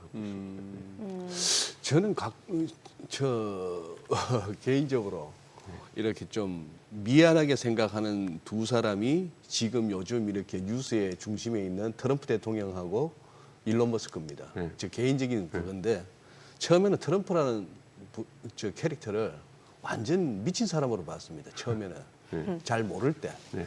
그리고 일론 머스크도 저 완전 관종. 네. 응? 나대기 좋아하고 관심받기 좋아하고 허풍스럽고 이렇게 봤던 그걸 갖다가 저는 이제 두 분한테 미안하게 여기는 것이 그 이후 이렇게 행보를 보면서 진정한 속내가 뭔지는 아직까지는 모르겠습니다만 저는 지금 도지 같은 저런 수장으로서 하는 역할이 저는 머스크가 돈에는 여한이 없는 사람이라고 보거든요. 네. 돈 때문에 사업 때문에 자기 테슬라에 뭐 그런 차원이 아니고 자기가 뭔가 하고 싶은 게 있는 거예요. 네. 그게 트럼프하고 합의 맞았고. 네. 그런데 세상은 너무 싫은 거예요. 이런저런 눈먼 돈으로 꿀 빨던 그 엄청난 지구상에 있던 많은 조직과 세력들 입장에서는 도지가 하는 일이 싫은 거죠. 네. 그러다 보니까 막 매장에 불 지르고 테슬라 뭐 불태우고 여기저기 불매운동도 나오고 하는 거기까지 가는 그런 상황이 됐고 전기차로만 따지면요. 그 비아디가 더 이쁘게 더 싸게 잘 만드니까 뭐 안전성이나 성능은 어떤지 몰라도 이런 식의 어떤 도전에 직면하는 가운데 여기서 내부 갈등까지 보인 거는 좀 아쉬운 거죠. 나바라하고 그렇게 험담을 주고받으니까 그만 관세 정책에도 다소 권위가 떨어지고 네. 쟤들 저러다가 내부로 저끼리 싸우다가 이거 뭐 산이 어디로 갈지 배가 어디로 갈지도 모르겠다 싶은 생각이 들고 그래서 지금 굉장히 좀 위태로운 상황. 위태로운 상황까지 머스크 개인도 위태롭고 테슬라 기업도 위태롭고 투자자들 입장에서는 굉장히 안타깝고 그렇죠. 다 접고 그냥 돌아와라 싶고 네. 예, 그런 상황 같아요. 사실은 트럼프 대통령의 당선과 이 일론 머스크의 결합에서 많은 기대들을 하면서 사실은 네. 주가를 최고치로 기록을 찍었잖아요. 그렇죠. 480달러까지 예. 올라갔던 일들은 정말 아무런 펀더멘탈의 변화 없이 기초의 변화 없이 사실은 기대치로 올라갔던 거고 사실 현실 속에서 말씀하셨던 것처럼 좋은 예를 들자면 어디 가서 뭐 일론 머스크가 테슬라 트럼프의 영부인처럼 같이 어디 가서 악수하고 어려운 사람들 보살펴주고 이런 역할을 한 게 아니잖아요. 분명하게 그리고 또 뭐 예를 들면 어떤 일반적인 에너지 부서라든지 뭐 법무부라든지 이런 부분은 그냥 행정을 하게 되는 거면서 적을 만들 일은 많지가 않거든요. 그러니까요. 우리나라 장관 예, 예. 어떤 장관도 많은 적을 만들지는 않거든요. 대통령에게는 반대하는 사람이 있을 수 있죠. 왜냐하면 정책의 방향성을 최종적으로 결정하는 사람이니까요. 근데 일론 머스크는 더즈라는 조직은 여러분 이거는 갈등을 불러일으킬 수밖에 없는 그렇습니다. 거죠. 누군가를 해고하고 있었던 예산을 줄이는 거고 이렇게 되면 여기 피해보는 당사자들이 있는 거고 피해보는 당사자는 거리로 나올 수밖에 없는 네. 거고 법원에 소송할 수밖에 없는 예. 거고요. 이렇게 되면 여론 전체가 저는 근데 이런 여론이 과잉 대표될 수밖에 없다라는 거예요. 우리가 항상 시위나 이런 것들 저항들 이런 걸 보게 되면 이것이 항상 절대 다수의 국민의 뜻, 시민의 뜻이라고 아직까지는 볼 수 없을 때가 있는 단계가 있는 그렇습니다. 거잖아요. 네. 근데 지금 상황에서는 이렇게 되니까 자동차 안 팔리는 것도 자동차를 안 만들어서의 부분도 있고 실제로 안 팔리는 부분도 있을 텐데 다 이건 일론 머스크 때문인 것 같아요. 그러니까요. 이런 부분들이 저는 됐던 것이 이번 1분기까지의 상황이고 1분기 어닝콜까지는 그래서 안 좋을 수밖에 없다. 그래서 여러분들이 특히 테슬라에 한국 분들이 많이 투자를 하셨는데 아픈 마음을 쓰다듬는 것도 그렇게 오래 가지 않을 수 있다. 라고 좀 말씀을 좀 드리고 싶은 거고요. 이 부분의 갈등에 대한 해결들은 저는 결국은 6월 달에 모든 것이 사람들이 허풍이 아니었다라는 것도 그걸로 증명될 수 있는 거예요. 보여줘야 될 것 같아요. 보여줘야 됩니다. 네, 그래서 네, FSD 버전 13을 미국에서 체험하는 사람들은 또 정말 버전 13만 해도 아직까지 흔히 말하는 인간 감독을 해야만 함에도 불구하고 버전 13에 대한 긍정적인 체험들이 있기 때문에 아직 테슬라가 지탱되고 있는 거라고 보고 있거든요. 한국에서 테슬라 주행하시는 분들은 FSD를 경험할 수 없으니까요. 네, 네, 근데 이 부분이 있는데 만약에 이번에 로보택시가 이번에 출시가 되고 거기에서 가장 이제 기대가 되겠죠. 로보택시에 쓰였던 비감독 버전을 바로 모든 사람들이 쓸 수는 없습니다. 그건 정부의 허가가 필요한 거거든요. 그럼 아마 이렇게 될 거예요. 거기에 썼던 기술을 감독하에서 네. 인간 감독하에서는 소비자들에게 다 풀 겁니다. 그렇게 되면은 분명히 버전 13도 많은 버전 12하고는 훨씬 더 뛰어난 성능을 보여주고 있는데 버전 14를 소비자들이 체험하게 되면 이것이 아직까지는 정부의 허가가 나지 않아서 감독하에서 일반인들은 사용해야 되지만 요거까지 풀리려고 하면은 연방법도 법도 개정이 돼야 됩니다. 왜냐하면 이 주행과 관련돼서는 주법에서 결정을 하는 거거든요. 각 주별로. 각 주별로 결정을 해야 되는데 주에서 통과되려면 50개 주에서 51개 주에서 다 통과하려면 너무나도 오래 걸리고 또 안 되는 주도 있을 거고요. 그러면 달리다가 갑자기 어떤 주에서는 사람 손잡아야 되는 거고 이것이 어렵기 때문에 지금 연방에서 법을 개정하겠다는 건데요. 네. 이러려면 하원과 상원을 통과하려면 1년은 더 소요가 되는 거거든요.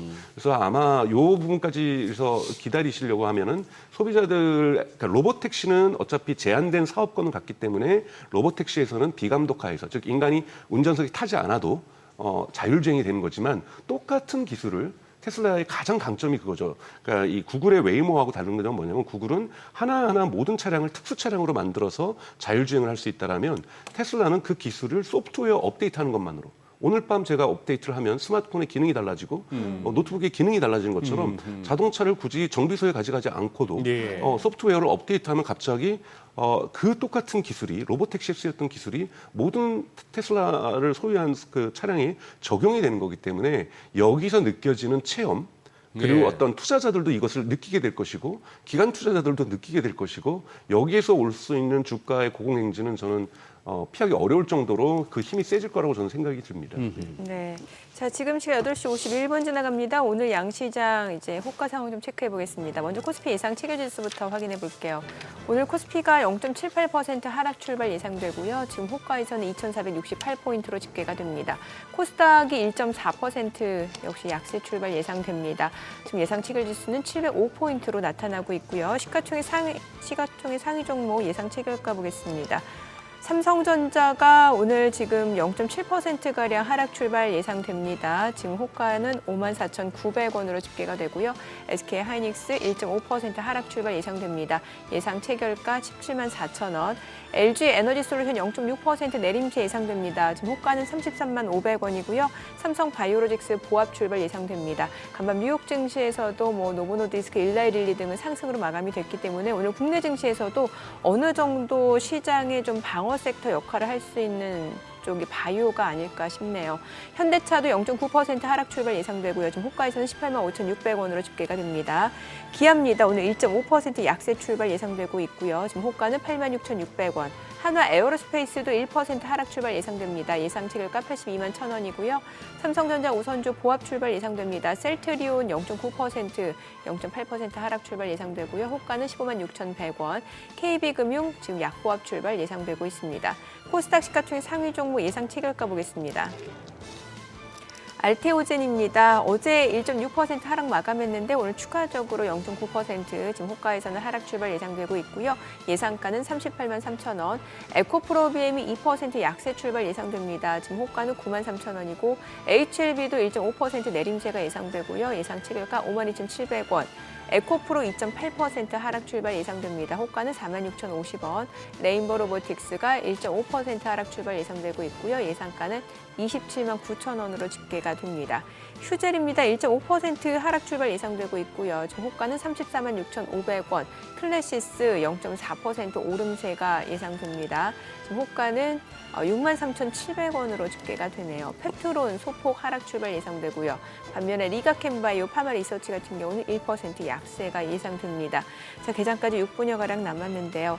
일단 최근에 보면 이제 연기금이 계속해서 좀 순매수를 나타내면서 증시 좀 하단을 어느 정도 방어해주는 역할을 하는 것 같은데 전반적으로 투자 심리 자체가 그렇게 지금 좋지는 않잖아요. 그렇죠. 그래서 오늘 국내 증시도 예. 글쎄 어느 정도까지 버텨줄 수 있을지는 조금 의문이네요. 예. 그렇습니다. 예. 이제 낙폭이 이제 상대적으로 적다는 것뿐이지 네. 미국이나 다른 데서 못 가는데 우리만 간다 하는 것도 좀 그렇죠. 이상한 상황이고, 예, 그렇죠. 저기 강 박사님, 지난번 나오셨을 때 그렇게 말씀하셨습니다. 한참 이제 저 관세 이런 것 때문에 내려앉다가 이제 어느 정도 돌아섰을 때. 단기 급락 이후에 이제 반등은 할 수 있으나 그때 이제 살짝 말씀하신 게 그걸 말씀하셨어요.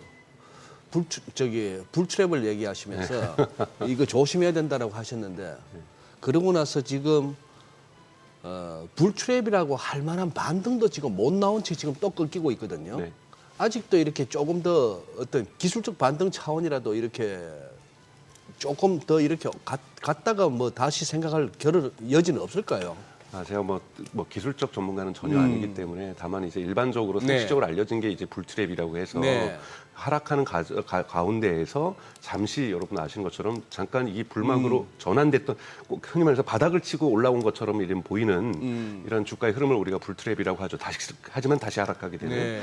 지금은 거시경제의 변수가 해결되지 않았기 때문에 누구도 이것이 다시 바닥을 쳤다라고 얘기할 수 없다라고 저는 생각이 듭니다. 우선은 지금 관세 전쟁이라는 하나의 축이 생긴 건데 여기에 이제 파월 의장과 트럼프 대통령 간의 갈등이 일시적인 것이 아니라 이 연준이 이자율을 내리기 전까지는 이거는 갈등은 계속될 수밖에 그렇죠. 없는 거지 않습니까? 네, 그런 그렇기 분위기죠. 때문에 5월 7일 날 있는 연준회의에서 만약에 이 상황에서도 만약에 이자율을 안 내린다라고 만약에 하게 되면 정말 트럼프 대통령의 성격상 정말 거칠게 이 갈등들이 더욱더 강화되게 된다라면은 시장은 불안할 수밖에 없는 거거든요. 여기에서 시장이 그때까지 견뎌줄 수가 없는 거고요. 저는 실적 부분에서도 벌써 예를 들면 여러 악재들이 있지 않습니까? 예를 들면 구글이라 알파벳이라든지 메타 같은 경우에는 반독점 소송들이 지금 실질적으로 이제 본격화되기 시작하면서 이 벌금이라든지 이런 부분들이 존재하고 있는 거고요. 아직까지 애플이나 이런 데도 불안해할 수밖에 없는 중국과의 관계가 계속해서 불안해할 수밖에 없는 거죠. 마지막 흔히 말하는 중국 입장에서는 애플과 테슬라가 꽃놀이패잖아요. 만약에 갈등이 심해지면은 조직화해서라도 흔히 말하는 반미 문화가 만들어지면서 애플이라든지 테슬라에 대한 소비자 거부 운동이 일어날 수도 있는 거고요. 이 부분에 대한 위험성이 지금 사라지지 않은 상태고요. 그리고 엔비디아 같은 경우에서도 정말 치명적이지 않습니까? H20을 이제는 중국에다 수출하지 못하게 됐다. 근데 이거를 하웨이는 유사 제품을 생산하기 시작했다. 이거는 엔비디아에게는 아주 치명적일 수밖에 없는 거기 때문에 회복하기 어려울 정도의 지금 상황에 지금 놓여 있다라고 저는 생각이 들어요. 그렇다면 젠슨왕 같은 경우에는 중국에서의 이 약 20%가 넘는 전체 엔비디아의 매출을 대체할 수 있는 새로운 성장 동력에 대한 제시가 있어야 되는 거고 그것이 있지 않다라면은 엔비디아의 주가가 다시 반등하기는 되게 어려운 상황이고 이렇게 굵직한 대장주들이 이렇게 힘을 발휘하고 있지 못하는 상황들 이런 부분과 거시경제 상황이 지금 맞물린다라면 이 침체 기간이 조금은 더 장기화될 수도 있다라고 저는 생각이 듭니다. 그래서 저는 가장 좋게는 아까 말씀드렸던 것처럼 중국을 제외한 국가하고 조속한 관세 협상의 그러니까 이 매점, 성과 있는 매점, 또 한국도 마찬가지고요. 그리고 이 파월 의장과의 어떠한 이 불협화음들의 어떠한 종식들 이런 부분들이 만들어져야만 우리가 좀 시장에서의 반등을 기대할 수 있는 신호가 될 수 있고 그때부터는 저는 미국 경제는 아주 탄탄하다고 저는 생각이 들어요. 그렇기 때문에 미국 기업들의 실적들이 2분기, 3분기에 좋아지기 시작한다라면 충분히 거시경제적인 이 위험 요소가 사라지고 불안 요소가 사라진다라면 반등의 기회는 분명히 있을 거라고 저는 보고 있습니다. 지금 이미 그 관세 정책으로 인해서 기업들 실적이 조금 안 좋아질 거라고 예상해서 지금 주요 IB들에서는 그 연간 실적 전망을 뭐 이미 많이 낮춰놓은 상황이잖아요. 그럼 오히려 그게 지나고 보면 조금 더 기저효과도 좀 기대할 수 있다는 그렇죠. 기저효과를 기대할 거예요? 수가 있죠. 그렇기 때문에 2분기, 3분기는 좋아질 수가 있는데 다만 트럼프 행정부의 지금 이 변수가 불안정성이, 불확실성이 제거돼야 된다는 거죠. 사라져야 된다는 거죠. 근데 과거에도 보면은 그 제롬 파월이 한 19년도에 결국에 금리 인하를 했잖아요. 이번에도 결국에는 금리, 그러니까 독립성의 문제는 좀 따로 차치하고 보더라도 금리 인하를 할 지금 수밖에 주장하고 없을 것 있는 같네요. 흔히 말하는 주정부의 그 의장 주정부 은행의 의장들 이런 사람들이 벌써 몇 명이 금리 인하를 얘기하고 있잖아요. 그래서 지금 다수인지 이것이 소수인지는 확인할 수는 아직 없지만 5월 7일 회의가 그래서 매우 역사적으로도 중요하다고 볼 수가 있죠. 5월 7일 연준 회의에서 저는 가능성이 있다고 보고 있어요. 그러니까 원래 시장에서 한 6월 정도 예상을 했는데 그걸 한 달 앞당기는 거. 그렇죠. 잖아요. 이미 예. 물가의 변동성이 나타나고 있고 그리고 미국에서 지금 사재기 현상들이 지금 나타나고 있는 네네. 거잖아요. 이건 정말 불안한 심리인 거고 여기에 예. 대해서 연준의 독립성도 중요하지만 예. 연준이 하려고 하는 것은 인플레이션을 방어하는 주목적을 갖고 있지만 가장 중요한 것은 미국 경제의 버팀목이 되고자 하는 것이 연준의 존재 자체이기 네. 때문에 미국 경제 이 불안정 속에서 예를 들자면 코로나 때 적극적으로 연준이 개입했던 것처럼 저는 연준의 푸시 조만간 나타나지 않을까라고 생각을 하고 있습니다. 네. 알겠습니다. 자, 간밤 뉴욕 증시 이제 트럼프 대통령의 제롬 파월 연준 의장에 대한 압박 구체적으로 나오면서 시장이 좀 실망 매물을 쏟아내는 양상이었는데 오늘 국내 증시로 확인해 보죠. 개장합니다.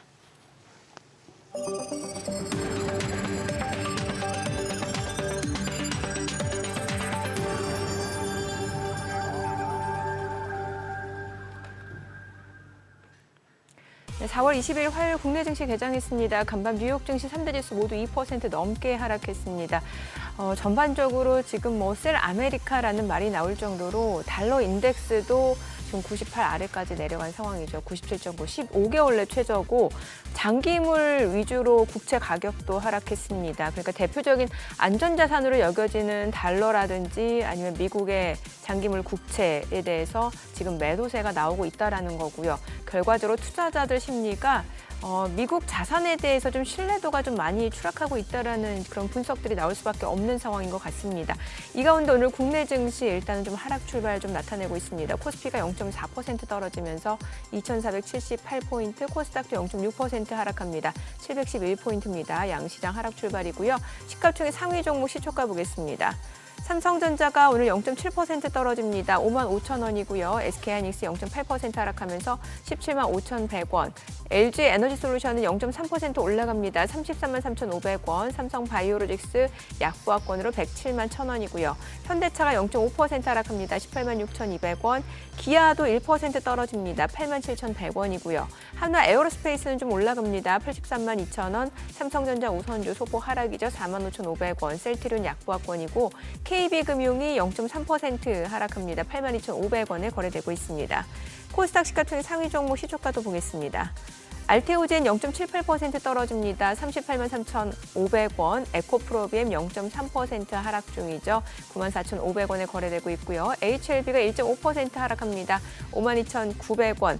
에코프로도 0.4% 떨어지고요. 이 가운데 레인보우 로보틱스가 지금 보합권이죠. 강보합권으로 현재 28만 4천원 선이고요. 지금 어제 1% 올랐고 오늘 추가적으로 계속해서 상승 흐름 좀 이어지고는 있습니다만 상승폭이 약간 축소되고 있는 상황이고 오히려 또 하락으로 전환이 됐네요. 자, 그리고 휴젤 볼게요. 오늘 1.4% 상승합니다. 지금 현재 35만 9,500원, 클래시스 약보합권 6만 3,300원, 펩트론이 1.4% 떨어집니다. 17만 2,000원이고요. 리가캠바이오 0.9% 올라갑니다. 10만 7,600원, 파마 리서치도 0.4% 상승 중이네요. 36만 3,500원에 거래되고 있습니다. 오늘 전반적으로 제약바이오 쪽이 좀 힘을 내주고 있는 상황인데 오늘 시장에서 특징을 보이고 있는 섹터 종목들 좀 체크해 보겠습니다. 오늘 지금 그러니까 미용 의료기기라든지 제대열, 제약바이오 쪽의 움직임이 이어지고 있는데 미용 의료기기 먼저 볼게요. 지금 휴젤 보셨죠? 1.8% 상승하면서 36만 2,500원에 거래되고 있고 라메디텍도 1.2% 올라가고 있는 상황이고요. 지금 8,610원 선이고 비올도 올라가고 있고 메디톡스도 0.6% 올라가고요. 한국 BNC가 1.3% 상승 중입니다. 다만 지금 보시다시피 이제 거래 자체가 그렇게 많지 않은 상황이고 뉴욕 증시에서도 거래량이 많이 줄었거든요. 오늘 국내 증시 쪽에서도 일단은 좀 지켜보겠다라는 관망 심리도 많은 것 같습니다. 보통은 이제 9시에서 10시 사이 굉장히 거래량이 활발한 시간인데 지금 보시다시피 상승폭 자체가 그렇게 크지는 않은 상황이고 퓨리오사 AI 관련주는 오늘도 올라갑니다. 지금 종목을 봤을 때는 펜스타 엔터프라이즈가 상한가고 나우 아이비가 12% 급등합니다. 그리고 4x4가 또 역시 상한가네요. 28,900원. 엑스페릭스도 상한가입니다. 9,290원. 그리고 TS 인베스트먼트 좀 올라가고 있는 상황이고요. LB 인베스트먼트가 4.8% 올라갑니다. 6,000원 선 넘어가고 있는 모습이고 그리고 토마토 시스템도 6.8% 강세입니다. 이거는 정치인, 정책 테마주라고 좀 보셔야 될 것 같고요.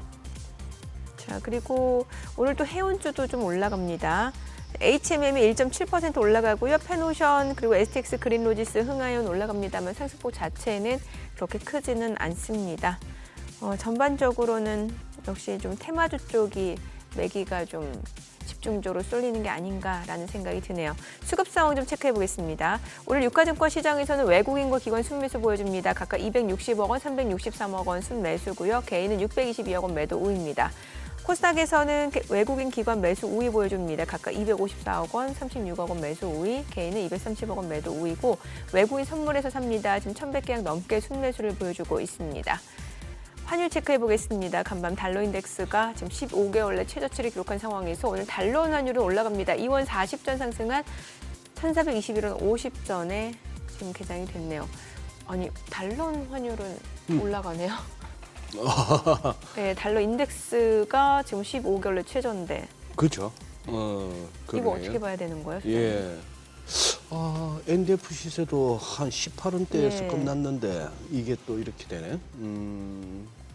야, 요즘 시장 참 예. 모르겠네요. 원래 뭐 그게 그렇지만 시장이 야 네.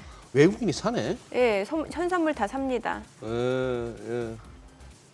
그러면 뭐 가장 바보 같은 전망이 나오는 거죠. 외국인 사네. 안 빠지겠네.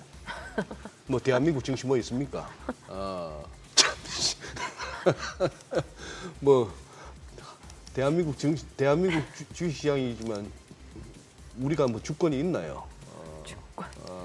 뭐라 할 말이 없네요. 뭐라 할 말이. 예, 아니 앞서서 그래서 이제 연준이 이제 한 네. 5월 7일쯤에 이제 금리를 인하할 걸로 기대를 가능성이 있다라는 가능성이 거죠. 있다. 그러니까. 예, 네, 그렇게 되면 그때보다. 시장은 좀 어느 정도 이제 저점을 좀 확인하면서 이제 올라갈 수도 있겠네요. 그렇죠. 그리고 예. 또 하나는 트럼프 대통령과 연준의 갈등도 좀 그렇죠. 어느 정도 그러니까 진화가 될 거고요. 아니 그때 금리 인하하면은 트럼프가 또 제롬 파월에 대해서 갑자기 추켜 세울 수도 있을 것 같아요. 네네. 그리고 예. 또 어차피 임기가 얼마 남지 않았어요. 내년 예, 5월밖에 이제 1년밖에 남지 예, 않았기 예. 때문에 지금 연준을 흔들게 되면은 이렇게 지금 시장이 불안해하는 것을 알고 그러게요. 있는데요. 근데 계속 흔들겠죠. 그래서 저는 금리 인할 때까지 흔들겠죠. 그러겠죠. 예. 네. 그런 상황을 봐야 되는 거고 그만큼 지금 미국 경제가 모멘텀이 필요하다는 걸 트럼프 대통령도 알고 있다라는 거고 예. 본인이 지금 밖으로 관세 전쟁하는 것이 국내 미국 경제에 영향이 없을 거라고 생각하는 건 했다라면 정말 그건 바보가 아니면 그건 상상할 수 없는 일인 거고요. 네. 여기서 이걸 받쳐줄 거라고 생각을 했던 건데 그렇죠, 연준에서. 예, 연준에서 받쳐주지 않으니 예. 힘들어하는 거고 흔들고 되는 거라고 저는 생각이 들기 때문에 근데 그만큼 지금 문제는 가장 중요한 것은 미국에서 관세 정책 이후에 물가가 상승이 됐느냐 이 부분이 더 중요하게 아마 판단할 근거가 될 거라고 저는 보고요. 경기가 둔화되고 있다라고 판단할 경우에는 경기에 대한 어떠한 그 스티뮬레이션 그러니까 이 부스팅 차원에서 네. 연준에서 어떤 결정을 하지 않을까 어느 때보다도 가능성이 높아지지 않을까로 저는 보고 있습니다. 좀 전에 뭐 파월은 패배자 이런 식으로 하는데 메이저 루저라고 했어요. 메이저 루저, 미스터 네. 투레이트 뭐 이런 식인데 갑자기 바뀔 수도 있어요. 인하하면. 인하하면 네, 그럼요. 베스트 프렌드로. 그렇죠. 그럴 수 있죠. 예. 또 저의 또 개인적인 그겁니다만 그리고 또 많은 분들이 트럼프를 싫어하는 사람들의 그 싫어하는 이유 중에 하나가 저런 성향이거든요. 프레임을 씌워버리고 단정 지어버리고 그렇게 해서 밀고 나가는 거. 그래서 이제 시황 같은 것도 여론도 보면은 언론도 유행이 있지 않습니까? 예. 그리고 또 남들 따라가잖아요. 누가 뭐 하나 이렇게 올리면 그럴듯하다 싶으면 거기서 조금씩 이렇게 다르게 할 뿐 같은 내용인데 나오는 내용이 이제 그거거든요. 왜 파월을 저렇게 압박하나? 뭔가 보니까 트럼프가 보기에도 경기 침체는 올 것 같고 이걸 갖다가 덤태기를 씌우자 뭐 이런 식으로 또 이제 얘기가 여기저기 올라옵니다. 또 하나 이제 달러가 막 약해지고 미국 국채 수익률이 오르고 국채 가격이 떨어지고 하니까 누군가가 쓰기 시작해요. 미국에서 자금이 빠져나와서 독일과 일본을 대안으로 삼는 것 같다. 그럴듯하거든요. 독일 국채 가격이 올라가니까. 너도 나도 막 또 비슷하게 쓰는 거죠. 누군가가 국장 탈출은 지능순이야 이러다 보니까 너도 나도 그랬고 저도 그랬고 작년 뭐 겨울에 그러다 다들 물리게 만들었고 뭐 이런 식으로 됐습니다만 아니 근데 아까 파월을 가지고 금리 인하라고 말씀하실 때 저는 이 생각이 드는 게 제가 경험했거든요. 대학 때 배가 막 아파서 꼬꾸라질 지경인데 약국에 갔더니만 약사가 위경련이라면서 약을 주는 거예요. 그거 먹어봐야 밤새도록 낫지도 않고 그냥 떼굴떼굴 부르다가 결국 병원 갔더니만 맹장이었습니다. 그 엉뚱한 진단인 거예요. 네. 지금 이걸 제 얘기는 금리 인하 이런 걸로 풀릴 문제가 아니란 말이죠. 지금 제 얘기는 박사님 한번 들어보십시오. 지금 참 말할 자리가 없으니까 이런데 진행하는 입장에서도 말을 많이 하네. 지금 나스닥 시총 상위를 쭉 한번 불러보겠습니다. 네. 이 회사들하고 중국과의 관계를 한번 생각해 보세요. 애플. 거기서 다 만듭니다. 그렇죠. 가장 중국하고 붙어 있죠. 뭐 마이크로소프트야 그렇다 치고 엔비디아 여기도 중국에다 팔고 싶은 나라예요. 그렇죠. 25%의 매출이 현재 예. 중국에서 나오고 그다음 있죠. 아마존닷컴 그것을 갖고 와야 됩니다. 아마존에서 팔리는 물건의 50%가 중국에서 옵니다. 그렇습니다. 메타 네. 저커버그가 그렇게 중국인 마누라까지 두면서 또 그렇게 하고 싶은 게 거기다가 서비스를 들어가고 싶겠죠. 그 다음에 알파벳, 구글도 마찬가지고 그 다음에 브로드컴, 테슬라 저기서 차 만들고 저기서 배터리 와야 되고 네. 뭐 이런 상황에 코스트코, 넷플릭스 그 중국하고 해결이 안 되면은 근데 이걸 갖다 지금 중국하고는 아무것도 하지 마라 해버리니까 여기다가 금리 인하라는 것은 지금 맹장인데 지금 자꾸 위경이라 얘기하는 것 같아요. 그럴 수 있는 것이 중국이 네. 예상 밖으로 지금 잘 대응하고 있습니다. 그러니까 예상 밖으로 중국이 되게 강하게 대응을 하고 있고요. 얼마 전에 트럼프 대통령에게 외신 기자들이 묻잖아요. 시진핑한테 전화가 왔냐? 그러면 왔으면 예스 아니면 안 왔으면 노 해야 되는데 엄청나게 길게 얘기하는데 이거는 그러면서 왔겠지 당연히 이러면서 이런 식으로 얘기를 한다는 거죠. 왔으면 그렇게 얘기 안 했습니다. 무슨 대화를 했는지를 얘기를 했겠죠.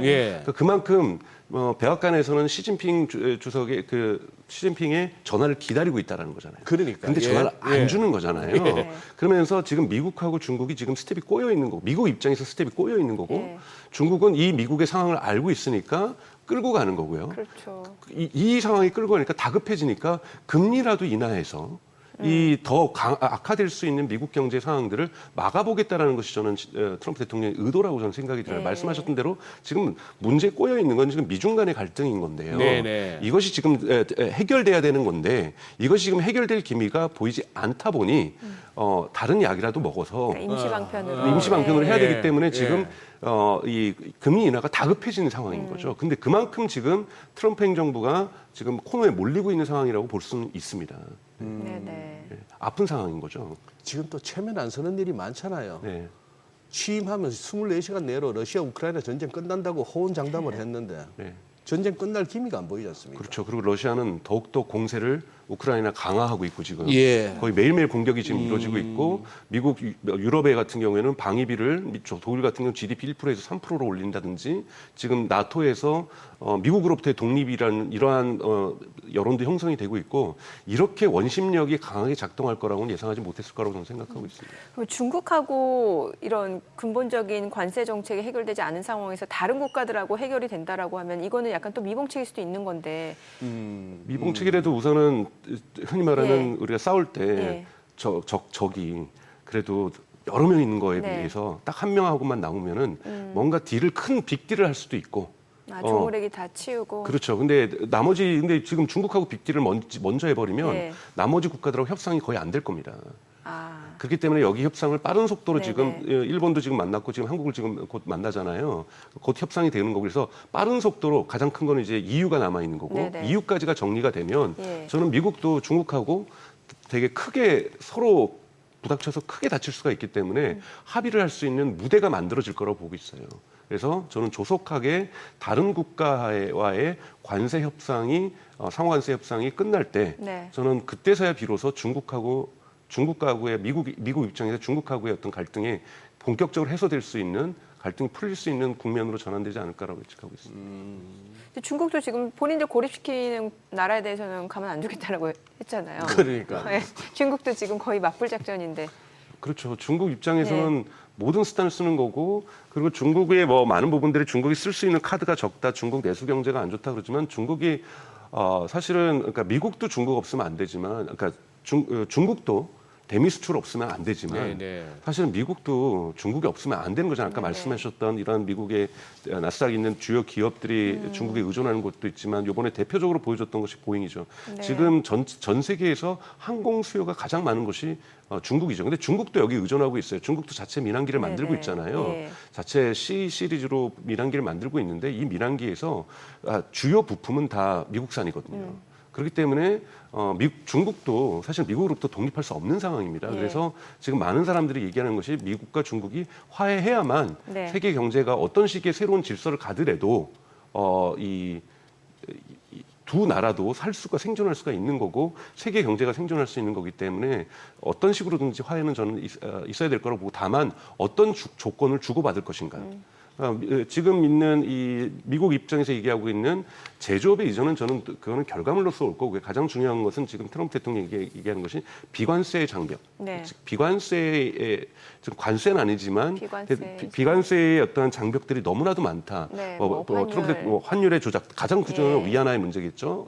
환율 조작이라든지 또는 엄청난 수출 보조금들, 네네. 생산 보조금들, 특히 네. 자동차에 대한 생산 보조금으로서 경쟁력을 갖게 된 것들, 그리고 배터리에 대한 보조금들, 태양광 패널에 대한 보조금들, 각종 보조금들에 대한 또 휴머노이드에 대한 보조금들, AI에 대한 보조금들, 이런 보조금들을 갖다가 철회해서 미국하고의 경쟁력들을 갖다가 어느 정도 미국이 격차를 보이면서 앞서갈 수 있는 이런 조건들을 만들기 위해서 저는 계속해서 노력할 거라고 보고 있고요. 그래서 중국 정부가 주는 정말 막대한 자금의 산업 보조금에 대한 어떠한 합의들 이런 부분들이 저는 쟁점으로 오를 거라고 보고 있고요. 그다음에 이제 뭐 부가가치세 이건 저는 저는 그냥 트럼프가 지어낸 스토리라고 저는 생각이 들고요. 덤핑의 문제는 너무 전통적인 문제이기 때문에 지금 중국하고의 가장 큰 문제는 국가 보조금 문제라고 저는 생각이 네네. 들어요. 이 부분에 대한 어떤 큰 해결책이 나온다라면 저는 합의는 충분히 가능해질 수 있다. 물론 위안화 문제는 기본적으로 전제적으로 해결해야 될 문제라고 네. 저는 생각이 들고요. 네. 아까 보여주셨던 그 환율부터 해서 그 한 네. 비관세 장벽을 X에다가 그것도 일요일 저녁에 오후에 이렇게 올렸는 게 어떻게 보면 그거거든요. 자, 내가 가르쳐 줄게. 이런 거 가지고 협상안을 만들어 와. 그렇죠. 어? 네. 이제 하나 던져주고 해오라 했는데 저기에 맞춰서 각 조금씩이라도 성의 표시를 해주면은 뭔가 대화는 될 거고 협상은 될 것 같은데 네. 이게 너무 강대강으로만 가면은 이제 계속 이제 힘들어지는 거죠. 그러니 그거 하는 거 우리 뭐 보조 꼭 관세만 갖고 할 게 아니라 보조금 좀 줄이고 중국산 뭐 얼마 더 사주고 이런 식으로 이제 해줘야 되는데 그러니까 조금씩 저는 보면 이렇게 조금만 이렇게 세워주면 좋아하는 분인데. 네.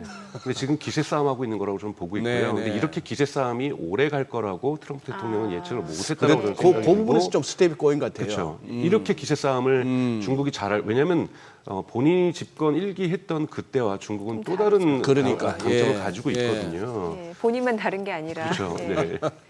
알겠습니다. 뭐 네. 또 지나고 보면 지금이 가장 큰 터널의 또 끝자락일 수도 있고 또 지나봐야겠네요. 오늘 그러네요. 내용 잘 들었습니다. 예, 고맙습니다. 고맙습니다. 감사합니다. 네, 오늘 들으신 내용과 관련해서 더 다양한 정보 원하시는 분들은 카카오톡 채널에서 머니래 검색하셔서 친구 추가하시기 바랍니다.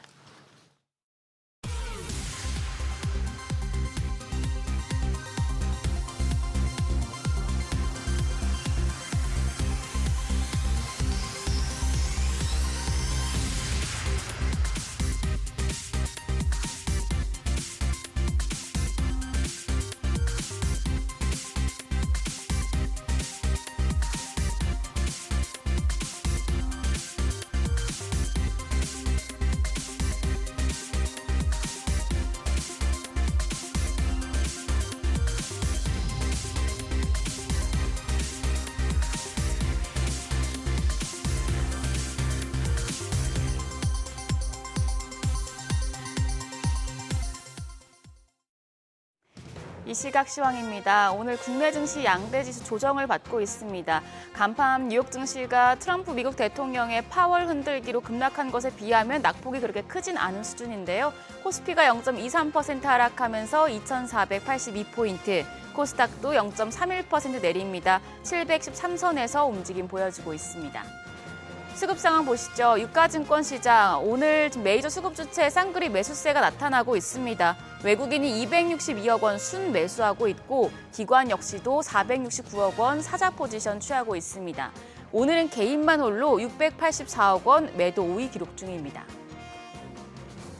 코스닥 시장입니다. 코스닥 시장에서도 외국인이 좀 수급이 유입되는 분위기입니다. 156억 원 사자 포지션 취하고 있고요. 기관도 금액은 소폭이지만 57억 원의 매수 우위. 이런 가운데 개인만 홀로 123억 원 팔자세 기록하고 있습니다. 등락률 상하이 업종입니다. 오늘은 해운과 창업투자 그리고 에너지 장비와 서비스 업종이 상승률 상위권에 위치해 있습니다. 반면 가정용 기기와 용품 쪽, 전자제품과 전기 장비 업종은 하락폭이 큰 것으로 집계됩니다. 그럼 시장을 주도하는 테마 종목별 시세 체크하겠습니다. 관세 불확실성이 커지면서 시장 수급이 대선 관련주, 정책 관련주로 집중이 되고 있어서 투자하실 땐 좀 변동성에 유의하셔야겠는데요. 일단 오늘 강세를 보이는 섹터 대표적인 게 퓨리오사 AI 관련주입니다. 이재명 더불어민주당 대선 예비 후보가 대선 출마 선언 이후의 첫 일정으로 AI 반도체 팹리스 기업인 퓨리오사 AI를 방문한 영향으로 관련주들 연일 강세를 보여주고 있습니다. 다만 펜스타 엔터프라이즈 장 초반에 상한가 경신했다가 지금 다시 내려오고 있습니다. 13.4% 상승하면서 1,196원. 엑스페릭스도 상한가 경신했다가 9.23% 상승하면서 지금 상승폭 계속해서 축소되는 상황입니다. 7.83% 오름세고요. 포바이폰 상한가입니다. 28,900원. 그밖에 토마토 시스템이 6% 가까이 상승 중이고 LB 인베스트먼트가 6.45% 강세 보여줍니다. 거래가 6,120원입니다. 온실가스 관련주도 이 후보가 오는 2030년 온실가스 감축 목표를 달성하고 2035년 이후 감축 로드맵도 빠르게 재정립하겠다고 밝힌 영향을 받고 있습니다. 더불어서 애플도 2015년 대비해서 온실가스를 60% 이상 감축하고 2030년까지 75% 감축 목표를 세우면서 온실가스 관련주가 부각되고 있는데요. 그린케미칼이 상한가입니다. 1,140원. 에코바이오도 상한가에 근접한 정도로 시세 분출하고 있습니다. 28% 급등하며 5,505원, 에어레인이 15.59% 상승하며 24,100원대에 거래됩니다. 그밖에 에코아이가 14.4% 상승세로 28,150원, 캠트로스도 18% 가까이 상승 중입니다. 거래가는 5,250원입니다. 또 이 예비 후보가 행정 수도를 세종으로 이전하겠다는 공약을 내놓으면서 시멘트 관련주도 좀 엮이고 있는데요. 성신양회 21.78% 급등합니다. 거래가 14,650원이고요. 그밖에 삼표시멘트가 2.5%, 강동 CNL이 5.7% 강세 기록하고 있습니다.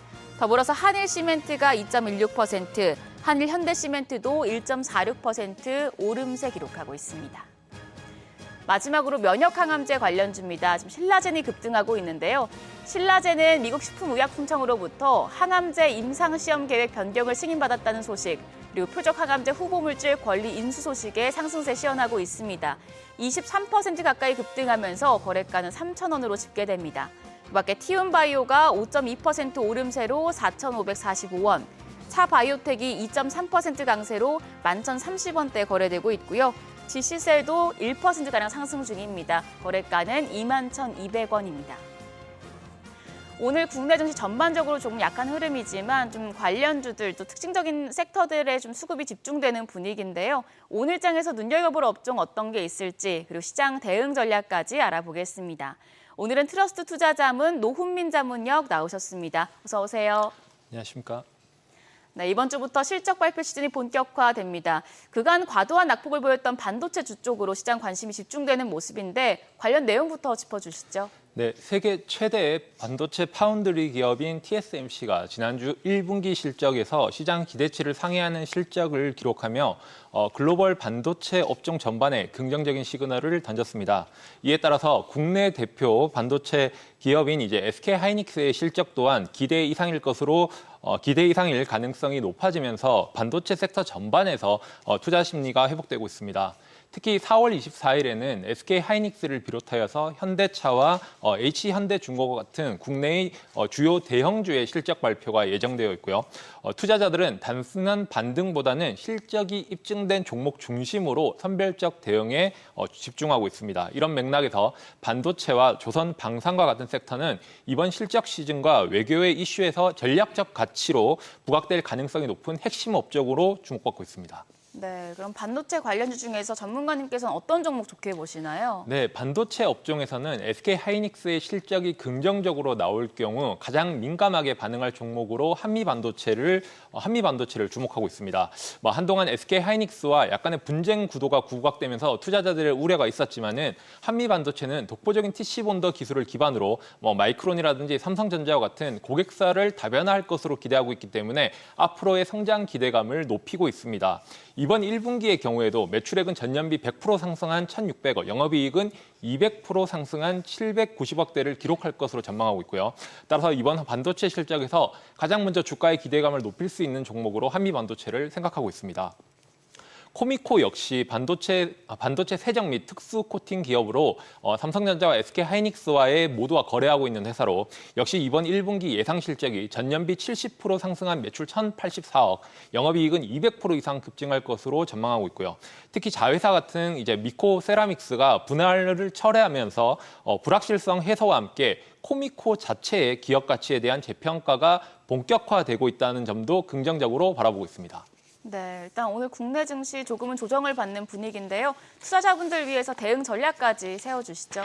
네, 지금 이번 주에 있는 국내 증시는 미중 관세 협상의 지연과 그리고 양국 간 팽팽한 대립 구도가 이어지면서 전체적으로 불확실성이 확대되는 흐름으로 이어가고 있습니다. 이러한 가운데 국내에서는 대선을 앞두고 후보자들의 정책 공약과 관련 테마주들로 투자자들의 관심이 집중되고 있다라고 판단하고 있고, 그러나 공약의 실현 가능성이나 실행 시기 그리고 실제 수익 반영 여부 등을 종합적으로 고려하지 않고 기대감만으로 매수할 경우에는 리스크가 커질 수 있다는 점도 분명히 유의해야 할 점이라고 생각하고 있습니다. 특히 4월 24일 날 예정되어 있는 한미 관세 협상의 결과는 우리 수출 산업의 전반에 영향을 줄 수 있는 중요한 변수로 시장 전체의 방향성을 결정지을 수 있는 핵심 이벤트가 될 것이라고 생각하고 있습니다. 결론적으로 이번 주는 1분기 실적 시즌이 본격화된 만큼 단순히 이슈 추종보다는 실적이 검증된 종목으로 선별적으로 접근하는 것이 더욱 중요하다고 생각하고 있습니다. 네, 지금까지 업종과 대응 전략 알아봤습니다. 전문가님 오늘 말씀 고맙습니다. 감사합니다.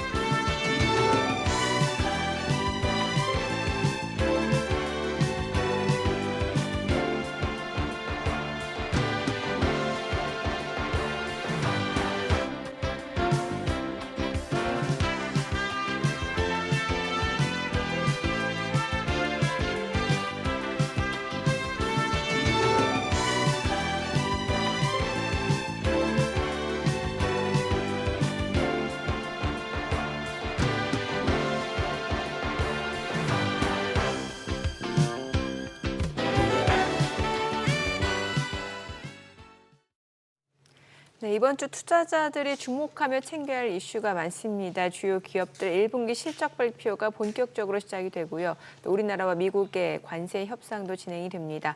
개장 후 시장 상황 대응 전략까지 알아보겠습니다.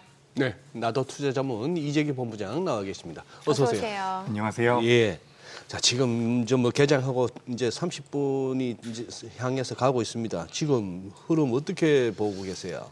네, 일단 새벽에 미증시가 꽤나 많이 하락했음에도 불구하고 우리나라 시장 같은 경우는 상대적으로 견조한 모습을 보이고 있습니다. 특히 장 초반에는 외국인들이 굉장히 오랜만에 매수 물량까지 좀 들어오면서 우리 시장에 대한 기대감을 좀 더 가져볼 수가 있었는데 현재 시점에서는 외국인들이 다시 한번 조금은 발을 빼고 있는 모습입니다. 그래서 지금 우리 시장 같은 경우는 많은 투자자분들이 그런 이야기를 해요. 외국인들이 매수를 하느냐, 이 부분이 굉장히 중요하다라고 이야기를 하고 있는데 실제로 우리가 3월 말부터 4월 초중순까지 외국인들의 매도 물량을 본다면 최근에 매도 물량이 굉장히 많이 줄어들고 있는 모습은 분명히 있거든요. 그래서 여기서 어쨌든 외국인들의 매도가 정점을 찍고서 계속해서 물량 자체가 줄어들고 있는 과정에서 외국인들이 조금이라도 순매수 전환이 되어준다라고 한다면 우리 시장 같은 경우는 그래도 탄력적인 반등이 좀 더 이어질 수 있지 않을까 저는 그렇게 생각을 하고 있습니다. 그래서 지금 일단 전반적으로 우리 시장 같은 경우는 미증시에 비해서 굉장히 양호한 모습을 보이고 있다는 말씀 드리고 싶고요. 다만 이제 시가총액 상위 종목군들 같은 경우는 전반적으로 좀 조정을 받고 있다라고 보시면 좋을 것 같습니다. 지금 코스피 같은 경우도 삼성전자라든지 SK하이닉스, LG에너지솔루션까지 밀림이 나오고 있는 상황이고요. 최근에 조정을 어느 정도 받았었던 조선주들 같은 경우는 다시 한번 되반등이 나오고 있으니까 체크를 해보실 필요가 있겠다라는 말씀 드려봅니다. 그리고 제약바이오 같은 경우도 전반적으로 코스닥 상위주들 같은 경우도 약세를 보이고 있는데 이런 기업들 같은 경우도 내재 가치가 뛰어난 기업들 같은 경우는 어떻게 보면 매수의 기회가 될 수도 있지 않을까라는 말씀 드리면서 전반적으로 오늘 같은 경우도 정책적인 테마를 얻고 있는 기업들이 있습니다. 오늘 아침 같은 경우도 이제 탄소 배출과 관련되어 있는 부분들이 시장에서 언급이 되면서 지금 이제 그 탄소 포집과 관련되어 있는 기업들이 변동성이 굉장히 잘 나오고 있고요. 지난주부터 계속해서 부각이 됐었던 뭐 퓨리오사와 관련되어 있는 기업들 같은 경우도 여전히 변동성이 나오고 있습니다. 아무래도 기관과 외국인들의 수급, 그러니까 특히 외국인들의 수급이 우리나라 시장에 들어오지 않다 보니까 규모가 좀 작은 쪽으로 자금이 많이 몰리고 있는 게 아닌가라고 생각이 들어서 개인 투자자분들 입장에서는 조금은 난이도가 높은 그런 장세가 이어지고 있다는 말씀 드리겠습니다. 네. 지금 오늘 섹터별로 좀 특징을 보이는 걸 좀 설명을 주셨는데 어제 보면은 이제 제약바이오 섹터가 좀 많이 밀리는 모습이었는데 사실 그 이전에 또 어느 정도 시장의 하단을 좀 지지해주는 역할도 했거든요. 오늘은 종목별로는 그래도 다시 좀 반등을 보이는 종목들도 있고요. 네, 뭐 제약바이오 같은 경우는 전반적으로 예. 주가의 흐름 자체가 업종 대비, 그러니까 시장 대비해서는 저는 견조했다라고 생각을 하고 있거든요. 물론 기업들마다 조금씩의 차이는 있습니다. 그러니까 지난주에도 이 브릿지 바이오텍 테라피틱스라는 기업이 하한가에 들어가면서 뭐 ETF 자금으로 인해서 제약바이오가 전반적으로 밀린다라는 이야기들이 있었는데 당시에도 장 초반에 펩트론이라든지 퓨처캠 같은 기업들이 같이 하락을 했었거든요. 하지만 대체적으로 전반적으로 반등이 나왔다라는 말씀을 드리고 싶고요. 오늘도 보시면 알테오젠이라든지 몇몇 제약바이오 기업들의 주가 흐름을 봤을 때 추세적으로 붕괴됐다라고 보긴 굉장히 어렵지 않나라고 생각이 되고 있습니다. 단기적으로 많이 올라온 기업들 같은 경우는 정상적으로 차익 물량이 나오는 게 아닌가라고 생각이 되고요.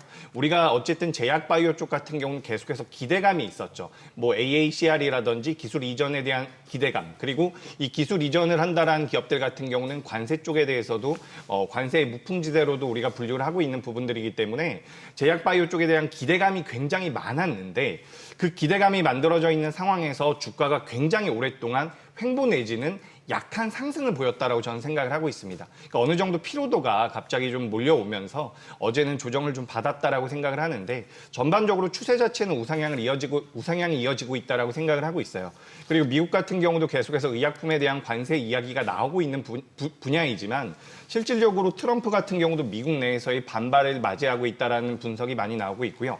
특히나 우리나라 기업들이 미국에다가 수출할 때 원료와 그러니까 완제품과 원료를 우리가 수출을 하고 있는데 우리나라 기업들 중에서 완제품을 수출하고 있는 기업들이 많지가 않습니다. 그래서 대체적으로 원료를 수출하고 있는데 이 원료 같은 경우는 완제품 원가의 10% 정도밖에 차지하지 않고 있다라고 해요. 그래서 우리나라 기업들이 어떻게 보면 가격 전가를 할 수 있는 부분들도 있기 때문에 의약품 기업들 같은 경우는 어쨌든 관세 쪽에서는 상대적으로 좀 안정적인 포지션을 가져갈 가능성이 높다라고 보고 있습니다.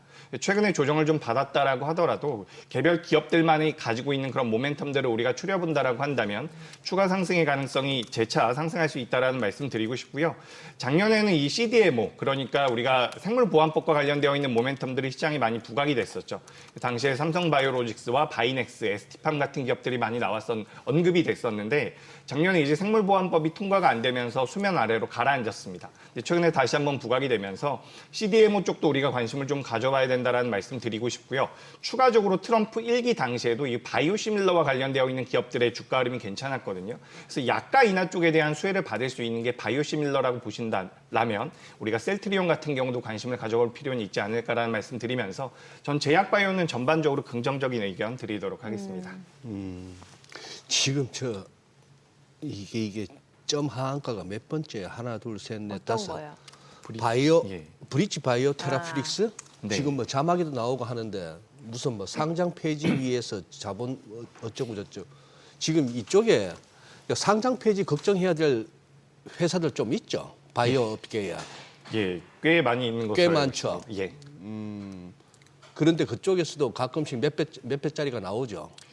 그렇죠. 그러니까 지금 사실 주가가 많이 올라온 기업들 네. 중에서도 네. 재무만 본다면은 상당히 상태가 안 좋은 기업들이 몇 개 있습니다. 예. 근데 우리가 이제 제약바이오 같은 경우는 기술 특례 상장을 한 기업들 같은 경우는 예. 또 이제 재무제표가 조금 안 좋다라고 하더라도 어느 정도의 유예 기간을 주는 경우가 굉장히 많거든요.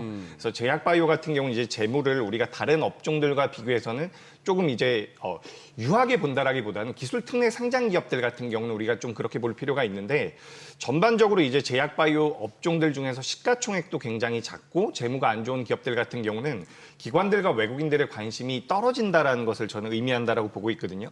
그러니까 그런 기업들 같은 경우는 리스크 관리가 굉장히 필요하다라고 생각을 하고 있습니다. 다만 알테오젠이라든지 규모가 큰 기업들 중에서 재무가 안 좋은 기업들이 그래도 좀 있어요. 알테오젠이 그렇다는 이야기는 아니고요. 뭐 리가켄바이오 같은 경우도 실적적인 부분들이 아주 좋은 기업은 아니거든요.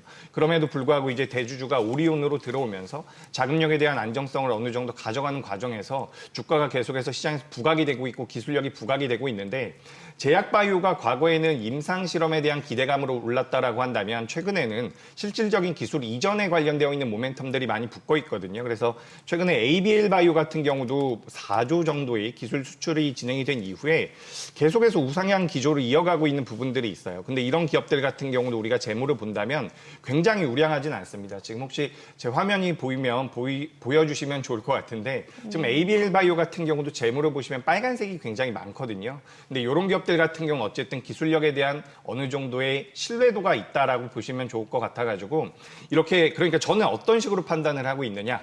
저는 레포트가 나오는 기업들 위주로 좀 판단을 하고 있거든요. 재무가 조금 안 좋다라고 하더라도 어쨌든 기술력에 대한 그런 면밀한 분석을 저는 좀 살펴볼 필요가 있다라고 보고 있고 거기에 대한 기관들과 외국인들의 수급이 따라온다라고 한다면 규모가 작은 기업들에 비해서는 그래도 어느 정도 안정성을 가져갈 수 있지 않을까 저는 이렇게 생각하고 있습니다. 네. 네. 그 조선주 말씀 좀 여쭤볼게요. 지금 뭐 슈퍼사이클이 좀 빨리 올 거다라는 얘기가 있어요. 이거는 어떤 이유 때문에 그런 거예요? 일단 뭐 조선업황 같은 경우는 작년부터 계속해서 이제 슈퍼사이클에 들어왔다라는 이야기가 있죠. 그래서 우리가 큰 흐름으로 본다면 사실 뭐 트럼프가 계속해서 관세에 대한 문제를 만들어내면서 우리나라 기업들이 가장 잘하고 있는 게 조선이다, 뭐 LNG다라는 이야기들이 나오고 있는데 우리가 본질적으로 생각을 해본다라고 하더라도 조선업황 같은 경우는 좋아지고 있는 상황이라고 볼 수가 있죠. 왜냐하면 탄소 감축, 아까 전에 우리가 탄소 포집도 잠깐 이야기를 했는데 실제로 글로벌 시장에서 이 탄소 배출을 줄이겠다라는 논의들이 계속해서 진행이 되고 있거든요. 그래서 이제 국제회사기구라고 하는 IMO라고 하는 국제기구에서 이제 탄소 배출을 줄여야 된다. 바다에 떠다니고 있는 선박을 통한 탄소 배출을 줄여야 된다는 이야기들이 나오고 있는데 여기에 대해서 최근에도 회의가 한 번 있었어요. 근데 이 탄소 배출을 좀 더 강제하겠다라는 이야기가 나오고 있거든요. 그러니까 선박들 같은 경우도 과거에 이제 탄소 배출이 많이 됐었던 선박들, 그러니까 우리가 노후 선박이라고도 표현을 할 수가 있고 엔진 자체가 친환경 선박이 아닌 경우가 굉장히 많은데 그 친환경 선박에 대한 수요가 늘어날 가능성이 굉장히 높다라는 거죠. 이것은 본질적인 부분에서 우리나라 조선 업황들이 개선될 수 있다는 부분으로서 전 첫 번째 우리나라 조선 업황들이 좋은 것은 LNG라든지 친환경 선박에 대한 수요가 높아지고 있다는 부분이라고 생각을 하고 있습니다.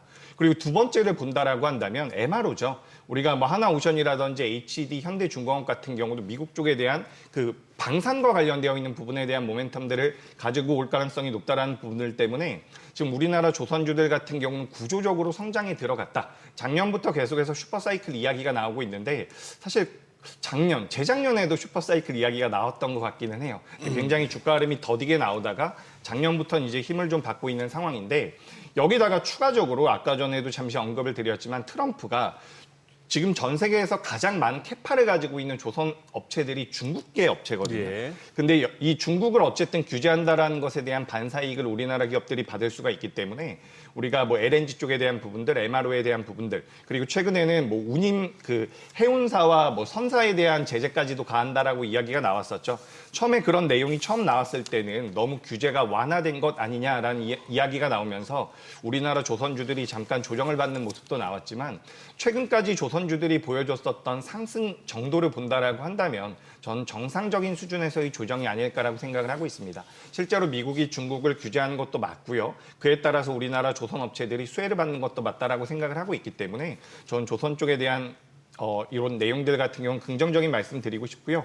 우리나라가 어쨌든 미국과 이 관세에 관련돼서 통상 협의를 진행하게 될 텐데 거기에서도 어쨌든 우리나라가 가장 잘하고 있는 분야, 미국에서 우리나라한테 요청할 수 있는 분야가 전 조선 LNG 쪽이라고 생각을 하고 있거든요. 그렇기 때문에 경쟁력은 충분히 있는 상황이고 다만 조금 우려가 되는 것은 어쨌든 도크가 다 채워져 있다라는 네. 부분들은 좀 네. 부담이 되거든요. 예. 도크가 전부 다 채워져 있기 때문에 수주를 얼마나 더 받을 수 있을까? 그러니까 이게 지금 막 수주 물량이 많이 몰려온다라는 관점이 아니라 네. 몇 년 후의 물량이기 때문에 그게 주가에는 어떻게 반영될지는 조금 우려가 되는 부분들이 있습니다. 근데 예. 그런 부분들 우리가 고려해 본다라고 하더라도 우리나라 조선사들의 상승 여력은 남아있다라고 생각을 하고 만약에 이제 투자를 하시는 분들 입장에서는 저는 그래도 기자재 쪽이 아직까지는 상승 여력이 더 남아있다라고 생각을 하고 있어요. 예. 그러니까 도크가 채워져 있는 부분이라든지 우리가 PER이나 PBR 기준으로 봤을 때 기자재 기업들 같은 경우는 상승 여력이 좀 더 남아있다라고 생각을 하고 있기 때문에 단기적인 트레이딩 관점으로 보신다라고 한다면 저는 기자재 쪽도 매력적이지 않나라는 말씀 드리겠습니다. 뭐 울산 쪽은 어떤지 몰라도 저 한 2, 3년 전 거제함 갔다가 그 썰렁한 그게 좀 씁쓸한 적이 있었는데 이번 여름에 또 한번 가봐야겠다. 분위기 또 살짝 좋아졌을 수도 있겠네요. 진짜 한때 개도 10,000원짜리 물고 다녔었는데 그래도 거제에서는 그때 중공업 네. 호황일 때. 근데 이본 부장님 이건 뭔 소리입니까? 포스코하고 현대차 이거 서로 협력하겠다는 게 어떤 식으로 협력하겠다는 것이고 서로 뭐 덕과 실이 좀 계산이 됩니까? 일단 뭐 현대차 그룹이 미국에다가 투자를 한다라는 이야기가 나왔죠. 근데 그때 당시에도 이제 현대제철 쪽에 대한 투자를 하겠다라는 내용이 나왔었고 포스코 같은 경우는 어쨌든 현대제철과의 그런 라이벌 관계라고 우리가 표현을 하고 있는데 현대제철이 미국 쪽에다가 공장을 지을 때 어쨌든 비용이 굉장히 많이 드는데 예. 그 비용의 일부를 포스코 측에서 이제 같이 한번 협업을 하겠다. 협력을 해서 비용에 대한 부분들은 현대 쪽에서는 절감이 된다라는 효과가 있는 부분이고 포스코 같은 경우는 어쨌든 현대 쪽에 들어가서 공장을 지어서 공장이 지어진다라고 한다면 미국 내에서 철강 판매가 늘어날 가능성이 높다라는 분석들이 나오고 있습니다. 그래서 이제 현대의 입장에서는 비용을 많이 줄일 수 있다라는 부분, 포스코 같은 경우는 또 여기서 철강 쪽에 대한 기술력도 많이 들어간다라고 이야기가 되고 있어요. 네. 지금 이제 현대그룹 같은 경우는 전기로를 만든다라고 하는데 이 전기로 같은 경우는 고철을 넣어서 만든다라고 해요. 근데 예. 이게 품질이 좀 안 좋다라고 이야기가 되고 아하. 있거든요. 탄소 배출이 많이 되진 않기 때문에 미국 쪽에서 굉장히 긍정적으로 보고 있는데 품질이 좀 떨어진다라는 단점이 있습니다. 근데 여기서 포스코 같은 경우는 DRI라고 해가지고 다른 이제 그 전기로에다가 고철이 아니라 좀 더 정제된 철을 넣어서 예. 좀 더 품질이 좋게 만들어줄 수 있는 기술력을 가지고 있다라고 이야기가 되고 있습니다. 그렇게 돼서 철강이 생산된다라고 한다면 포스코 입장에서도 현대차에도 납품을 할 수 있는 부분이고요. 또 현대차 같은 경우도 굉장히 매력적인 게 뭐냐면 현대제철뿐만 아니라 현대차 같은 경우도 2차 전지 쪽에 대한 우리가 그 소재 수급 자체를 포스코 그룹을 통해서 할 가능성이 굉장히 높아지고 있는 부분이거든요. 그래서 우리가 지금 미국 쪽에 공장이 들어간다라는 그런 관세에 관련되어 있는 부분들 때문에 지금 포스코와 현대제철 같은 경우도 이렇게 우리가 뭐 이런 표현이 맞을지 모르겠지만 합종 연행이 좀 진행되고 있다라고 저는 생각을 하고 있고 어제 같은 경우도 우리나라 조선사와 그리고 삼성 SDI 같은 경우도 협업을 하겠다는 이야기가 나왔거든요. SDI하고 조선사하고요? 예, 배에다가 2차 전지를 넣겠다라는 이야기가 나왔거든요. 네네. 그래서 이런 식으로 우리나라 기업들 같은 경우도 어쨌든 지금 굉장히 난국이지 않습니까? 관세에 대한 부분들 예. 때문에 이런 위기를 좀 헤쳐나가기 위해서 이렇게 좀 이런 협업을 계속해서 진행하는 게 아닌가라는 말씀 드리겠습니다. 네. 반도체 여쭤볼게요. 지금 사실 관세 전쟁에서 반도체 섹터도 어느 정도 조금 우려가 있을 법한데 오히려 지금 좀 주가가 많이 떨어지다 보니까 개인 투자자분들이 이른바 B2라고 하죠. B2도 늘었다고 하고 또 어제 나온 그 수출 지표를 놓고 보더라도 또 반도체는 또 괜찮았기 때문에 이렇게 또 보는 게 아닌가 싶거든요. 어떻게 보세요? 네, 일단 우리가 어제 나온 수출 데이터까지만 본다면 반도체가 잘하고 있는 것은 맞죠. 네. 그리고 잘 나올 것이다라는 것도 어느 정도 예상을 할 수 있었다라고 저는 보고 있습니다. 그래서 반도체가 우리가 깜짝 놀랄 만한 어닝 서프라이즈 수준은 아니지만 실적이 잘 나오고 있고 수출이 잘 되고 있다는 것은 우리가 기본적으로 인지를 해야 된다라고 보고 있고요.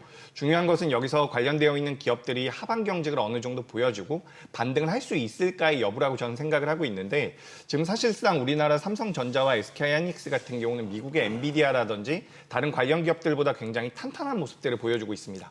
그 명분에는 결국에는 저평가라는 부분이 저는 차지하고 있다라고 생각을 하고 있는 부분이고 전 세계에서 반도체 쪽에 대한 캐파를 많이 가지고 있는 기업, 그러니까 점유율을 많이 가지고 있는 기업이 우리나라 기업들이기 때문에 전 여기서 어느 정도의 하반 경직은 나올 가능성이 굉장히 높다라고 보고 있습니다. 가장 중요한 것은 외국인들의 수급이 될 테고 그리고 반도체 쪽 안에도 굉장히 많죠. 우리가 최근 한 달 전만 하더라도 시장에서 가장 많이 언급이 됐었던 것이 뭐 유리기판 같은 종목들입니다. 뭐 필옵틱스 같은 기업들 한 달 반 전만 하더라도 우리가 유리기판이라든지 액침 냉각이라든지 뭐 PCB라든지 이런 기업, 이런 관련되어 있는 기업들에 대해서 이야기가 굉장히 많았는데 지금은 수면 아래로 많이 가라앉았죠. 그래서 최근 이제 대형주 위주로 신용 물량들이 많이 들어오고 있다라고 이야기가 되고 있어서 저도 살짝 불안한 부분들은 있습니다. 신용 물량이 많이 늘어나지 않았다라고 한다면 반도체가 저점대가 나왔을 가능성이 높습니다. 라고 말씀을 드리고 싶은데 신용 물량이 들어왔기 때문에 아직까지 저점을 예단하기는 좀 어려워요. 하지만 우리가 중장기적으로 본다면 실적을 베이스로 해서 성장성까지 가져갈 수 있는 것은 우리가 과거에는 반도체를 사이클 산업이라고 이야기를 많이 했었는데 AI 쪽이 붙으면서 어쨌든 성장성이 많이 붙어 있는 상황이거든요. 물론 미국 쪽에서 데이터 센터 투자에 대한 축소를 하겠다는 이야기들도 나오고 있지만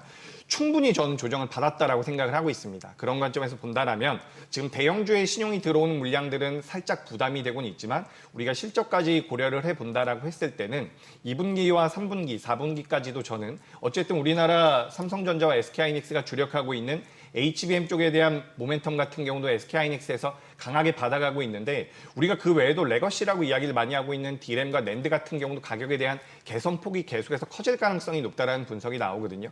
그렇다라고 한다면 우리나라 소부장 기업들 같은 경우도 어제 같은 경우도 오랜만에 동진세미캠이라고 하는 소재 기업이 올라왔는데 이런 흐름들이 전반적으로 좀 더 이어질 수 있지 않을까라고 생각이 돼서 저는 미증시가 굉장히 불편하고 어렵게 우리를 만들고 있지만 우리나라 반도체 기업들 같은 경우는 충분히 메리트가 있다라는 말씀 드리겠습니다. 요즘 들어서 뭐 로봇 얘기가 좀 뜸했는데 어떻습니까? 최근에 두산 로보틱스가 한번 시세 나는 것들이 조정 중이고 레인보우 로보틱스는 고만고만하고 지금 로봇 쪽은요? 네, 로봇 같은 경우도 저는 지금은 충분히 봐볼만 하지 않을까라고 생각을 하고 있습니다. 예. 내일 이제 테슬라의 실적 발표가 네네, 있죠. 근데 네. 제가 생각했을 땐 실적이 잘 나오든 안 나오든 예. 로봇 관련되어 있는 종목군들을 관심 있게 보시는 분들 입장에서는 좀 체크가 필요하지 않을까라고 생각을 하고 있습니다. 저는 만약에 옵티머스 쪽에 대한 코멘트가 나오면서 그런 과정에서 테슬라의 주가 흐름이 하방으로 열린다든지 많이 주가가 변동성이 커질 텐데 그때까지는 이제 로봇 관련주를 아직까지 보유하지 않고 있다라고 한다면 좀 지켜보셨다가 뭐 테슬라로 인해서 로봇 관련주가 크게 밀릴 경우에는 저는 매수의 기회가 될 수 있다라고 생각을 하고 있습니다. 우리가 지금 자율주행 쪽이랑 이 로봇 관련되어 있는 부분들 같은 경우는 겹치는 기술력이 굉장히 많다라고 이야기가 되고 있어요. 뭐 센서에 관련되어 있는 부분들, 배터리에 관련되어 있는 부분들, 자율주행과 관련되어 있는 부분들도 많이 겹치고 있는 산업 분야거든요. 그렇기 때문에 우리가 그 비아디라든지 그리고 테슬라 같은 경우도 로봇 쪽에 대한 투자를 계속해서 하고 있다라고 보시면 좋을 것 같습니다. 그래서 로봇 관련주 같은 경우는 테슬라의 실적 발표 이후에 좀 관심을 가져보는 게 어떨까라는 말씀 드리겠습니다. 네, 오늘 내용 여기까지 듣겠습니다. 고맙습니다. 네, 고맙습니다.